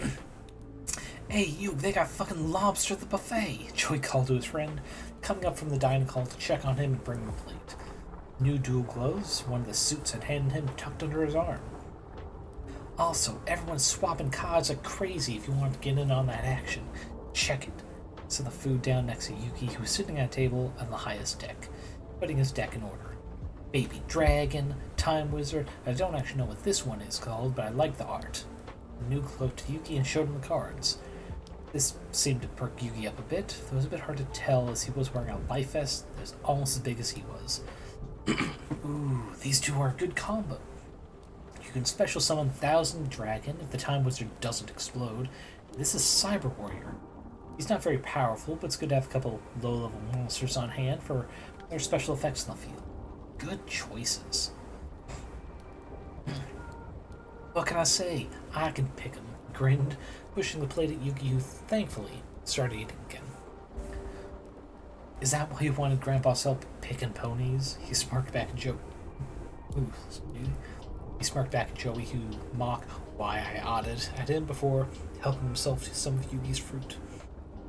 Yeah. So, interesting fashion choice there, Yug.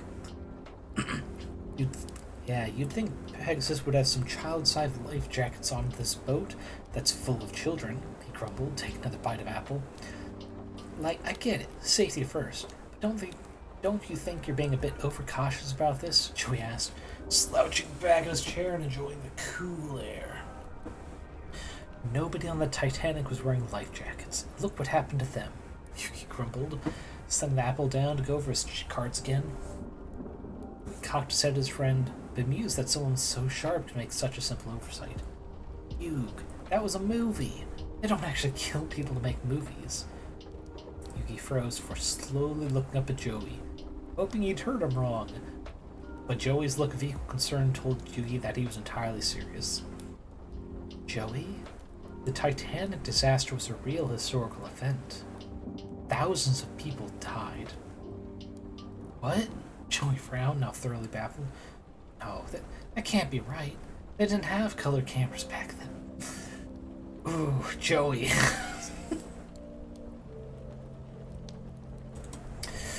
Chemo braced himself outside the door, talking himself into this for the fourth time in as many minutes. For fuck's sake, they were just kids. He was great with kids. He balled Mokuba up and practically made a half-court shot with Brad last night, getting him into the helicopter. These two were only a little bigger than him. He could handle this. Even if a sour word from either of them could get his ass fired before you could say at-will employment, that was what really bothered him. Client-facing work never sat well with him when he wasn't the one in charge, whether he was working for them or not. He really should have gone freelance like he wanted. Fuck it, get this over with. Knocked on the door and was almost immediately answered by Rex Raptor, wearing a shirt with a disconcertingly graphic illustration of some kind of bird dinosaur swallowing one of the cute Littlefoot dinosaurs whole. Why? Mr. Raptor? Mr. Underwood? He asked. Wheels on the can, what's up? Rex shrugged. Oh my god, Rex! Howled Weevil from further into the suite. The two usually came as a pair. Both of them were apparently wildly allergic to fabric softener, and thus ended up sharing the same allergen-safe room, regardless of how intense their in-game rivalry was, which, after the regional championships, was probably fairly sour. Rex rolled his eyes at Weevil's protests and closed the door a bit more. What's up? Mr. Pegasus has an offer for our most elite duelists, he explained. He's offering an additional 2 star chips, effectively a free win, to anyone who could steal Yugimoto's, He looked down at the notes he'd written on his hand. Sure, I didn't write muzzle, but, look, Yugimoto, remember, kid with the hair that dueled Kaiba last month? He has Exodia! Weevil hollered from inside. Yeah, that guy. Anyway, he has this gold thing with the same eyeball motif as Mr. Pegasus's prosthetic eye. Steal that from him, you get 2 star chips and first-class accommodations in all future Industrial Illusions events. Okay, whatever, Rex shrugged. Like, good luck with that, but I don't need an edge here. I got more stomping and chomping power in my deck to beat your boss 3 times over. That's the spirit. Chemo awkwardly gave him a thumbs up, ready to go back outside and have a smoke. Yeah, okay, bye. Rex shrugged before closing the door in his face. What did he want? Weevil asked, emerging from the back room. Something about stealing Yugimoto's ancient Egyptian what's-it in exchange for extra star chips. Rex shrugged, flopping on the bed. Nothing we need, babe. Extra star chips? Weevil perked up. You're better than that. You know I absolutely am not. Pre-game prep is how I kicked your sorry ass last week. My having a rhinitis flare-up, being high off my tits on Benadryl, is how you kicked my ass. Excuses. What's the thing I gotta get rid of? Ugh, I can't stop you. He said Yuki has some kind of like gold thing with the same shape as Pegasus' fucked up eye. You want to get 2 star chips. This is me fine. I'll just take them from you when we get to the island.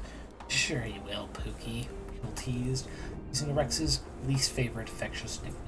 Got a boot thrown at him as he left. It's like, if nothing else, Weevil and Rex deserve each other, no matter which canon. I mean that with all the contempt they deserve.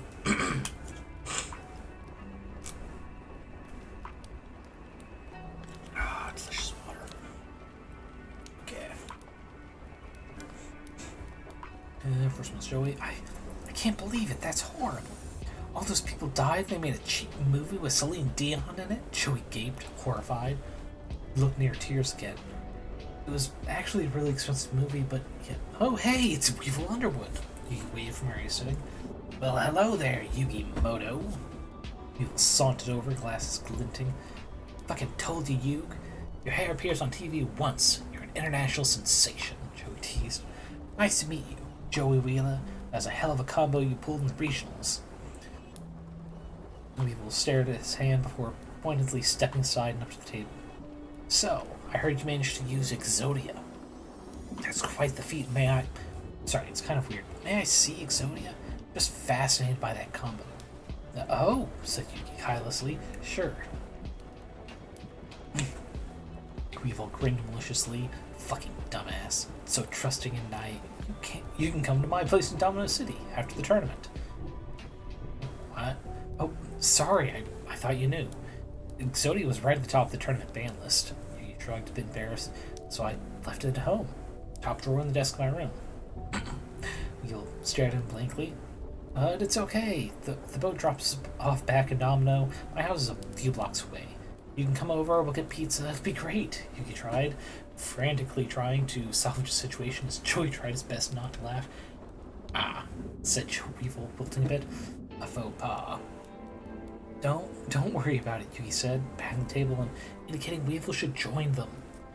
Voice sought actively between them, face flushed, startling a bit when Yugi pushed the plate of snacks at him. So, Weevil tipped his head, investigating the box the puzzle pieces had been in, where Yugi usually kept his cards now. Is this Egyptian?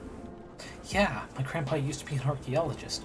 And thief. Joey muttered between his glass of cola. Yugi flipped him off for it. Well, the normal level of tomb robbery you'd expect from the profession. This he found a local market in Cairo. Weirdest guy sold to him, said it was a puzzle box. Aha! Weevil shrieked, seizing the box and running for the railing. Say goodbye to your puzzle, Yugi! Pegasus is offering me a handsome reward for separating you from this trinket. He laughed before tossing into the ocean, then ran off, cackling. Pegasus fucking what? Said Yugi after him blankly. Shit, your deck! Bellowed Joey.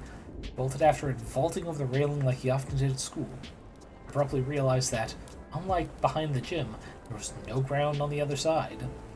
He looked up, hanging in the air for a moment like a Looney Tune, made contact with Joey. Well, I'm a fucking idiot, he realized.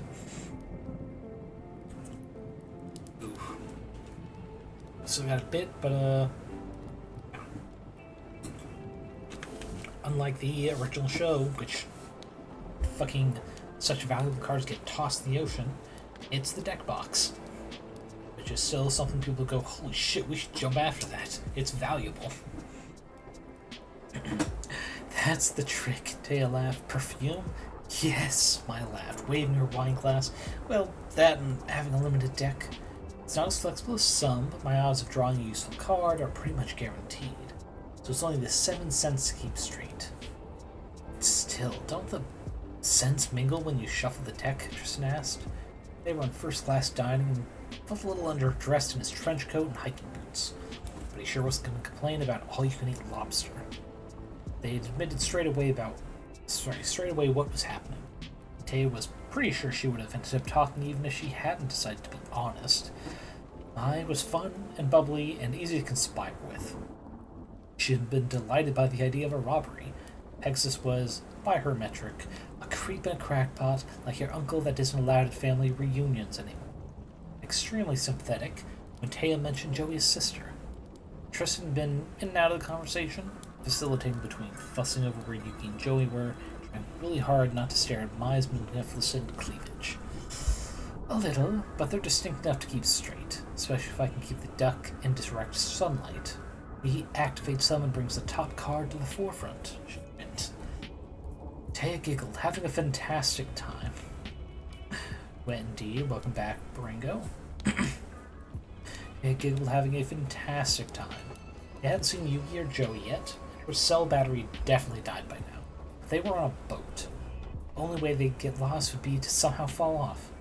Okay, I get that for a high-stakes tournament like PokerStars or whatever. This is a children's card game. Surely there's bigger tournaments to go to. I shrugged. More profitable? Sure. But I admit, I come to kids' tournaments specifically because they're all kids, or if they're closer to my age, too awkward to be dangerous. Ah, said Tia. Asked Tristan, who had been busy scanning the exits again. They're fine, Tristan, Tia rolled her eyes. Mine comes here because men in other tournaments perv on her and it gets scary. Once kids are your classmates, it's just silly. I nodded, take another sip of wine. Not that I've been in school for a while, but that's basically it. Duel Monsters is more fun, if I'm honest. My family's from Vegas, so I was raised with an appreciation for spectacle. I'm sorry, I just had this image of you rolling up to the boat with those white tigers on a leash. I gasped, furious. Ugh, I totally should have done that. I even know Siegfried. She slapped the table, mock furious, and howled with laughter. The sound of shouting outside and something hitting the water. Moments later, someone dove off the boat from the deck above, into the water with a loud splash. They all stared for a moment. Who was that idiot? Maya asked. That's our idiot, Taya howled. Joey, you fucking moron. If you die, I'll fucking kill you. She shrieked, dragging Tristan after her. Maya running after them, bewildered. Ooh, this, complete lack of a segue. It sat in the middle of a clearing in the forests of Little Garden. The humans called it something else, named after some patron saint of gift-giving, but the real residents were right that this was a little sliver of paradise in the middle of an unforgiving waste. Listening to the choral rejoicing of the island residents, joining in places where it could harmonize, singing praises to the moon and the sky, to their venerable guest, to the hidden trails between places and the clever nose to find them. It hadn't been venerated in quite some time, at least not properly like this. It was frankly a little tipsy on the rush of it. It arrived already taller than them, they sang of its size and power. It found itself growing in scale and power as belief coursed through it, first time in ages. Yes, this is where we're getting to some real magical shit. Kind of stuff that was definitely not in the show. You're too kind, it laughed, teeth fully articulated and shining in the moonlight. Ever Believer had an aspect they liked best, and it was glad to have its nose and mouth and paws back, feeling the material plane around it properly, rejoicing in the delights of having flesh. We are graced with your presence, venerable one, eldest replied. She was an old bitch, yellow eyes and crooked tail, sagging from mothering half the island.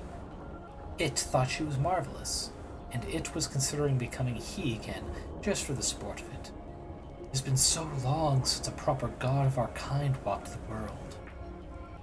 Then perhaps it is time to resume the rituals of old, it grinned, deciding to become he for at least tonight. Perhaps longer.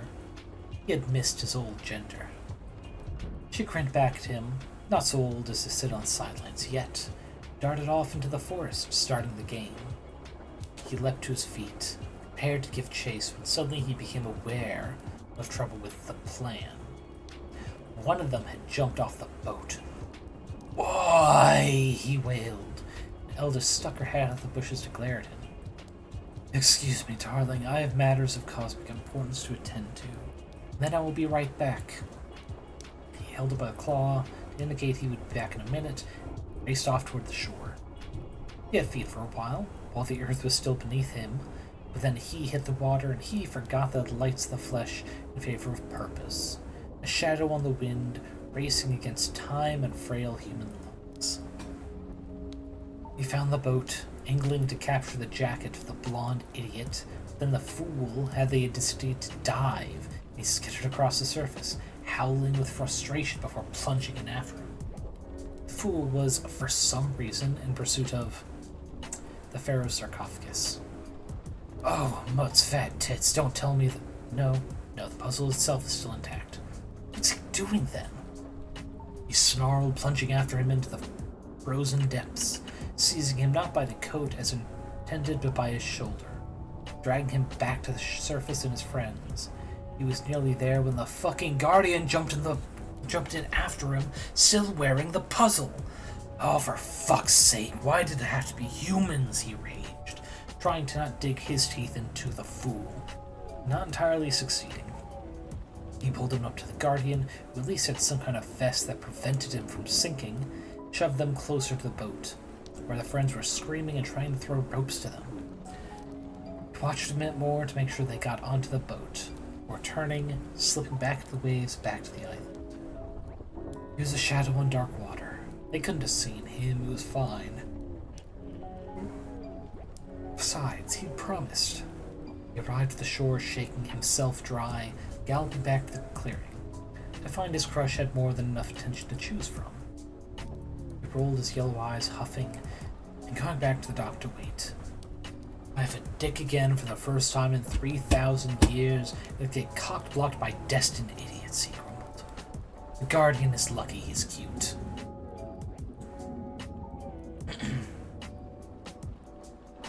But yeah, we just found out a bit more about that thing that was speaking with Grandpa earlier. Some kind of shape-shifting deity walking on Earth.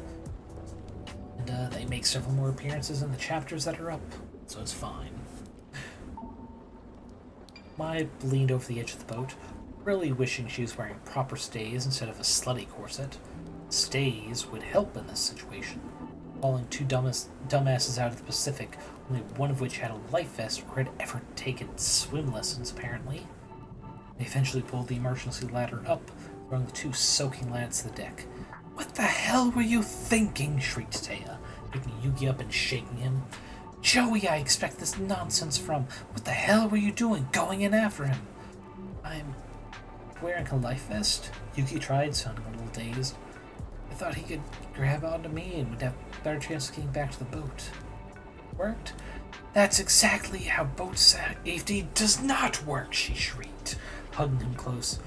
God damn it, Yugi, I swore to Grandpa I'd make sure nothing happened to you. I don't think I could. She dropped to her knees, face on his shoulder, sobbing. No, nobody is allowed to die, she declared, pulling herself back together. You, okay there, Blondie? I asked the other boy. He was lying on his back, grabbing his shoulder like he was in pain. Huh? He looked up at her, then grinned. Not entirely lecherous, even if he definitely found her attractive. Not moving before he lay on the deck, he held out an open hand to her. Joey Wheeler. Fucking moron, he introduced himself. I stared for a moment, then burst into giggles. Oh no, he was cute. My Valentine. Duelist, she replied after a minute, helping him up. Thanks. He grinned that stupid grin at her again before turning to his friend. Sorry about your deck, Yug. What? Asked Yugi, bringing out his jacket. Weevil tossed your deck into the ocean. What are you gonna play with? He tried to explain. He stared at him blankly, before taking off his belt, turning the deck holster to face Joey, opened it, and tipped his entire deck and a large portion of the Pacific into his hand. Oh, said Joey. Isn't it bad if they get wet? Asked Taya. Nah, they're plastine and RFD tags. You can put them in the dishwasher if you want to sanitize them, but not the microwave if they burn your whole house down. He shrugged. It would have been bad to lose them, but there weren't any cards in the box. Please, just ask next time, sighed Yuki. Yeah, okay. Joey tried to run his hand through his hair, winced and yelled, what the fuck is wrong with my shoulder? Pulling his soaked jacket off and glaring at his shoulder. What the fuck? Is that a dog bite? I stared at the bloody mark on his shoulder. The dog was the size of a lion, maybe? Where's the first aid kit? Up in my pack on the third deck, winced Yugi, holding Joey's arm. They should have at least 6 on this floor, mounted to the wall, said Tristan, getting up and running for the nearest one. Why didn't you tell me you'd been bitten, Joey? You could have bandaged this before getting on the boat. He looked at the wound. I wasn't deep, thank goodness. More bruise than actual puncture or scrape. It wasn't. Must have happened in the water. I was trying to dive after your deck, or the box, I guess. I felt like I was getting jerked back up. I thought it was you grabbed me, Yug, he said, awkwardly pulling a soaked t-shirt with one hand. Yikes, said Mai. A good look at the wound. Ugh, yeah, that was a big damn animal, whatever it was. Did you see anything, Yugi? Oh boy. Ooh, this may have to end at 5:30 just because my voice is starting to go faster than I thought.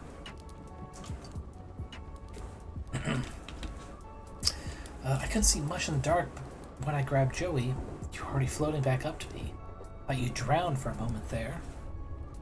He shook his head at Tristan, as Tristan got back with the first aid kit. I guess there could have been something down there. It was way too dark for me to see anything. What the hell lives out here that leaves a bite like that? I wondered, looking out at the ocean nervously. Seals, maybe? Yep, no problem. You have a good stream, Durango. Oh man, you better go eat a ton of garlic or take some colloidal silver, said Tristan, starting to sanitize the wound. I mean, it's not a guarantee, and I don't think it's normally contagious, but you don't want to get turned into a selkie. It's weird enough to have one friend with lycanthropy. Okay, but one, Makura's not a werewolf.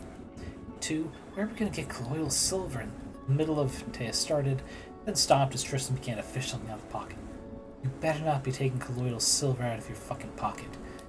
Never know when you're going to run into a monster emergency.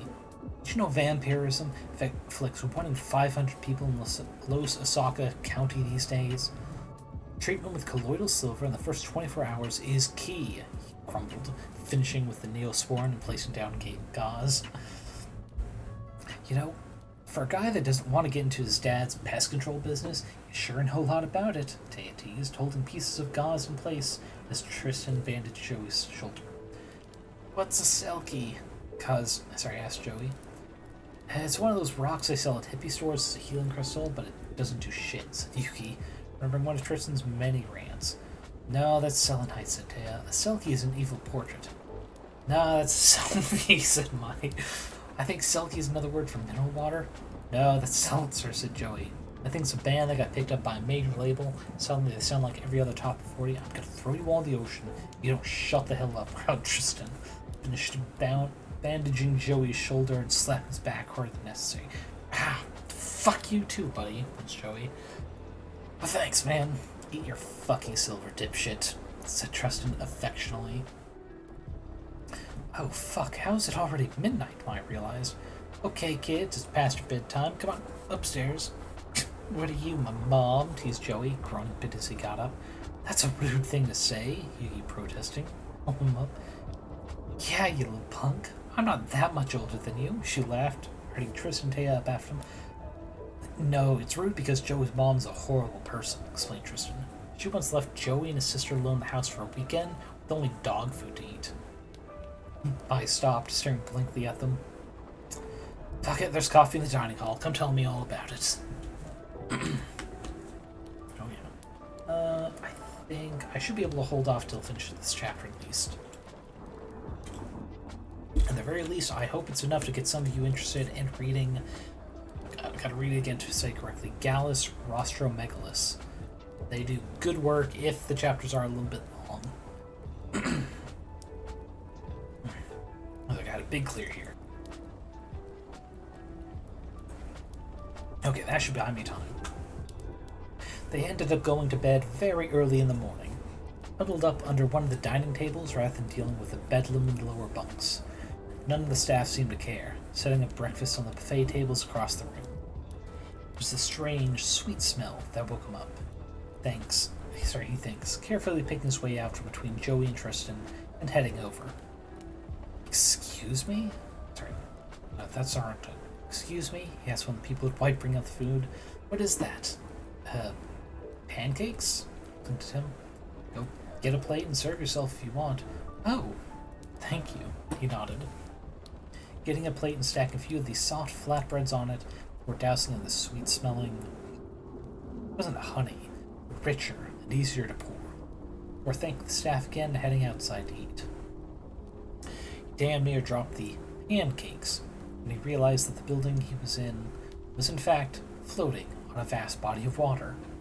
At great speed, it seemed, as he cautiously peered over the edge. Weird. There's barely any wind and no visible sails. They traveled onward. He had suspected, the few times he'd been conscious and not immediately thrown into a duel or other life-threatening situation, that he was very far from wherever home had been. Some things were familiar. There were still people and vendors and duel monsters, but so much of it that rhymed with things he knew were so much larger and stranger than he. He couldn't really say remembered either. He tried closing his, or at least his host's, eyes and picturing his room. He was sure he had one. It had been a rectangle, open windows and a flat bed, and details eluded him. Or they did, until he managed to glance over at something and matched a shape he'd seen before. Like now, when he looked over at the blue horizon, saw two of the younger duelists leaning over the railing, pointing excitedly. The word bark occurred to him, an overlaid image of two children, darker skinned, in duller tunics, leaned over the edge of a ship, heading to the great sea to the north. He got up and, firmly clutching the side of the railing so he didn't end up in the Pacific again. Pacific? Again? His confusion of what felt like his host beginning to update him was interrupted by the sight of what the children were pointing at. I don't know why I said barking there. Dolphins, he yelled, filled with the same excitement everyone who ever crossed the Northern Ocean, or Pacific, apparently, felt upon seeing them. These were small ones, blunt-faced, that lived near harbors. Perhaps they were near... Yes, he could see it on the horizon now. A small island, well away from any mainland, but the destination of... He could feel his host begin to stir. The tournament to retrieve Grandpa's souls from the Shadow Realm was here. Pegasus had truly wretched manners, to steal a soul away and then demand they travel halfway across the world to some island. A memory appeared to him. A story of an island with small versions of Egypt's beasts. Sheep scarcely big enough to hop a wall, and elephants only as hunting dogs, if they were much heavier. Minoans, he remembered. Very keen on bulls and octopuses. Weird people, not unlike Pegasus. That must be where they were headed. Seemed like the sort of place Maximilian might build a palace. Tristan seemed a reliable sort of fellow, but perhaps he should tell him about the elephants. Yugi? His host stirred, never one to wake up quickly. He expected the pull to cede control, but Yugi was feeling foggy and seemed content to observe, while he remained in control of the body. He turned to see the others approaching, along with a new woman. Miss Valentine, apparently. Dolphins, he said, excitedly. They were beautiful to watch. Oh, cool, said Joey, running up beside him to look.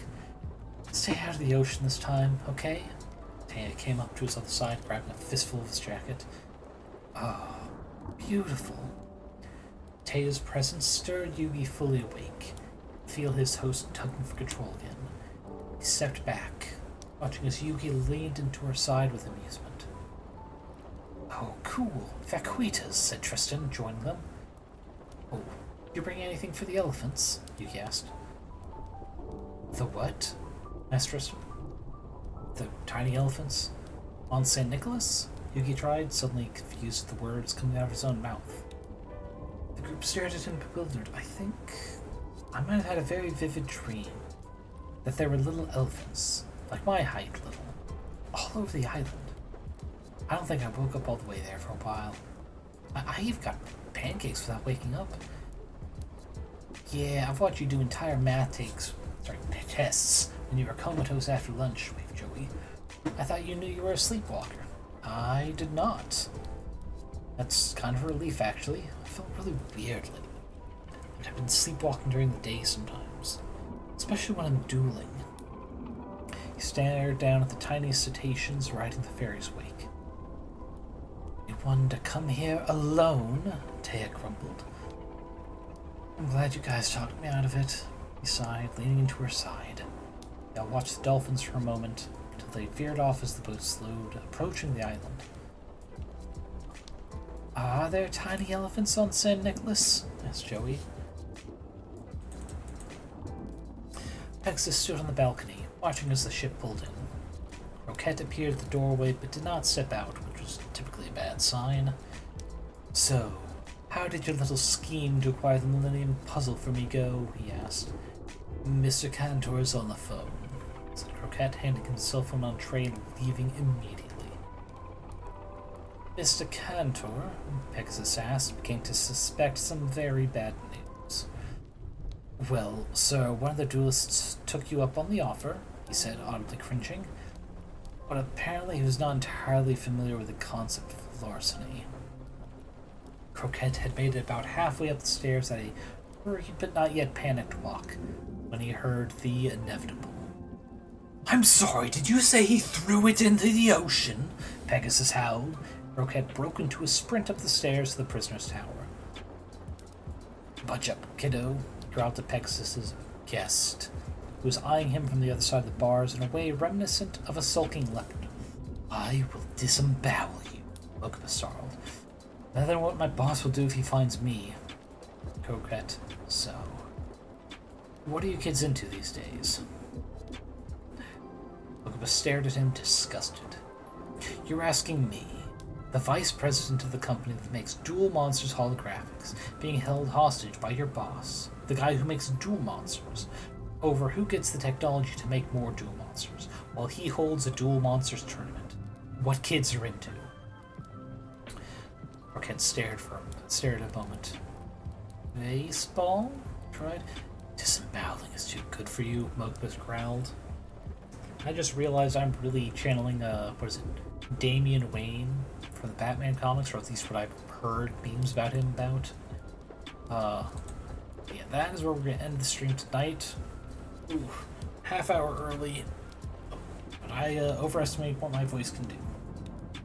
So I'm just going to read this little quote-unquote preview of the channel, show off some of the other stuff for those who were not here at the beginning, and then find someone to raid.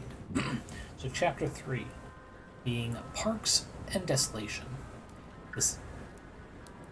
no, put it there. That's more comfortable. This episode brought to you by go look up Channel Island's Fox. It will make your day. They very much did enable a man to set himself on fire. Remember the Yo-Yo Gang from Season 0? Sibling rivalries and generational trauma. I don't know shit fuck about how Duel Monsters actually played, but that won't stop me because I don't care. Take your meds and remember your blood type, kids. Social anxiety versus resignation to how fucking weird life is. The best joke I ever told at a party, even if it got me chased around the house by eminent paleontologist Robert Backer. Lord of the Rings trivia. Toxic workplace environments and friendship. It's not just for protagonists. And the preview image being a beetle? Honestly, I can't remember what that is alluding to later in the chapter, but they went through the effort of drawing this level of detail. I assume maybe a scarab or something, because Egyptian god mythology tie into a lot of the Yu-Gi-Oh plot, both official and not. But yeah, GallusRostromegalus's, great writer. I prefer sending you guys to their Tumblr, which actually, is that in history well enough to get it here? It is. Here it is.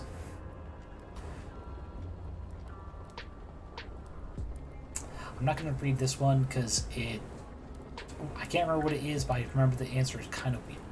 But like I said, the current story they're doing, An Elephant is Warm and Mushy, is heavily inspired by Bleach. And I say heavily inspired because just like the description for this Yu-Gi-Oh one, there is very minimal semblance of canon in some moments. Right now, the point of the story is kind of like pre-canon. It's like why everything's fucked up and all this other shit's happening. But pretty much they're laying groundwork, and some of them you can see what they're going to do if you're at least familiar with the Bleach canon. And a lot of the plot is just inspired by memes or stuff they heard from other people. Let's see if I can't find... There's a recent one just an example of what they're doing. Let's see. Here. An elephant is warm and bushy. Yes. Is this it? Yes, okay, this is one I want to talk about anyway, so I will... Oh, the wrong way. Zoom in.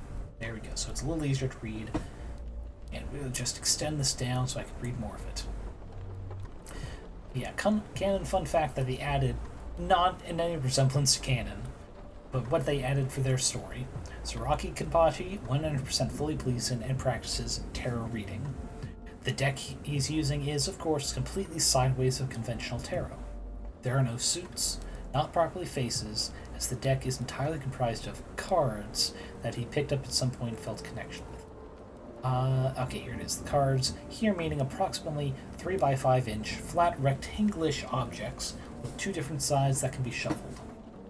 This includes, but is not limited to, beer mats he scribbled important names and addresses on, smutty Polaroids he found in the back of a desk drawer, a Christmas card, a compact mirror, laminated natural objects like flowers and snakeskin, swaths of fabric, tile, the checkout cards from library copies of famous literature, postcards, business cards, academic flashcards, and the very small menu of a seafood restaurant, and a handful of normal playing and tarot cards. Just be funny. It makes a horrible noise when shuffled. And this post in particular is not just talking about this thing that's going to appear in canon. There's also a short blurb of a moment is going to appear in canon, which I'm sure will be adjusted when they eventually reach that chapter, but it's fucking hilarious. Let's see if I can't get... Yes, this should be the literal link for it. I'll go ahead and put that in the video description when I get the VOD up on YouTube as well, but if anyone wants to read this and maybe get pulled into their actual AO3 works, like Elephant War was Warm and Mushy being the Bleach one, I recommend it. It's fun, it's chaotic, it's memey at times, but it's never memey just to be a meme. It is actually, like, part of a plot. Like, if they were making an alt history thing in a world where there was no, say, Jesus Christ, but they had a character go, Jesus Christ, an exclamation, they would have a reason why anyone would do that in history. It's very, very Terry Pratchett of them, where even the little details just for a joke are there for a reason. Or if not there for a reason, at least have an explanation for why they're there, why it occurred. And that's why I think they're very fun to read.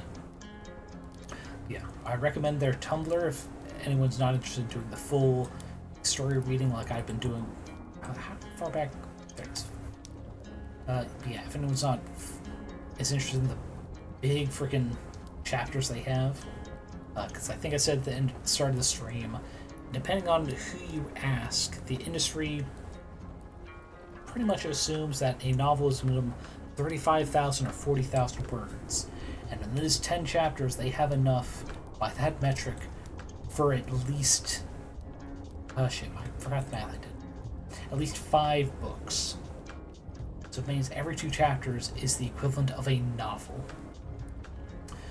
Which is fun, filled with content. If you need something to read on your phone at work, it's good. Especially because most of it is text rather than picture, so you can just upload a couple chapters in different tabs on your phone, and then just turn off Wi-Fi connection. Because I know some, just on the down low, I know some workplaces have Wi-Fi thing just to detect if any devices try to connect. They will try to use that against you. But yeah, on that note, I hope this got anyone interested in reading more of their works, more of their weird canon stuff on Tumblr as well. In the meantime, let's go to the BRB screen and find someone to raid into. Because we actually do not need this desktop audio either. Okay, so we don't need that open. Where is the window? Here it is. Alright, Twitch, oh Twitch, tell me who's on. Let us see if it would freaking load for me. Okay. Here we go.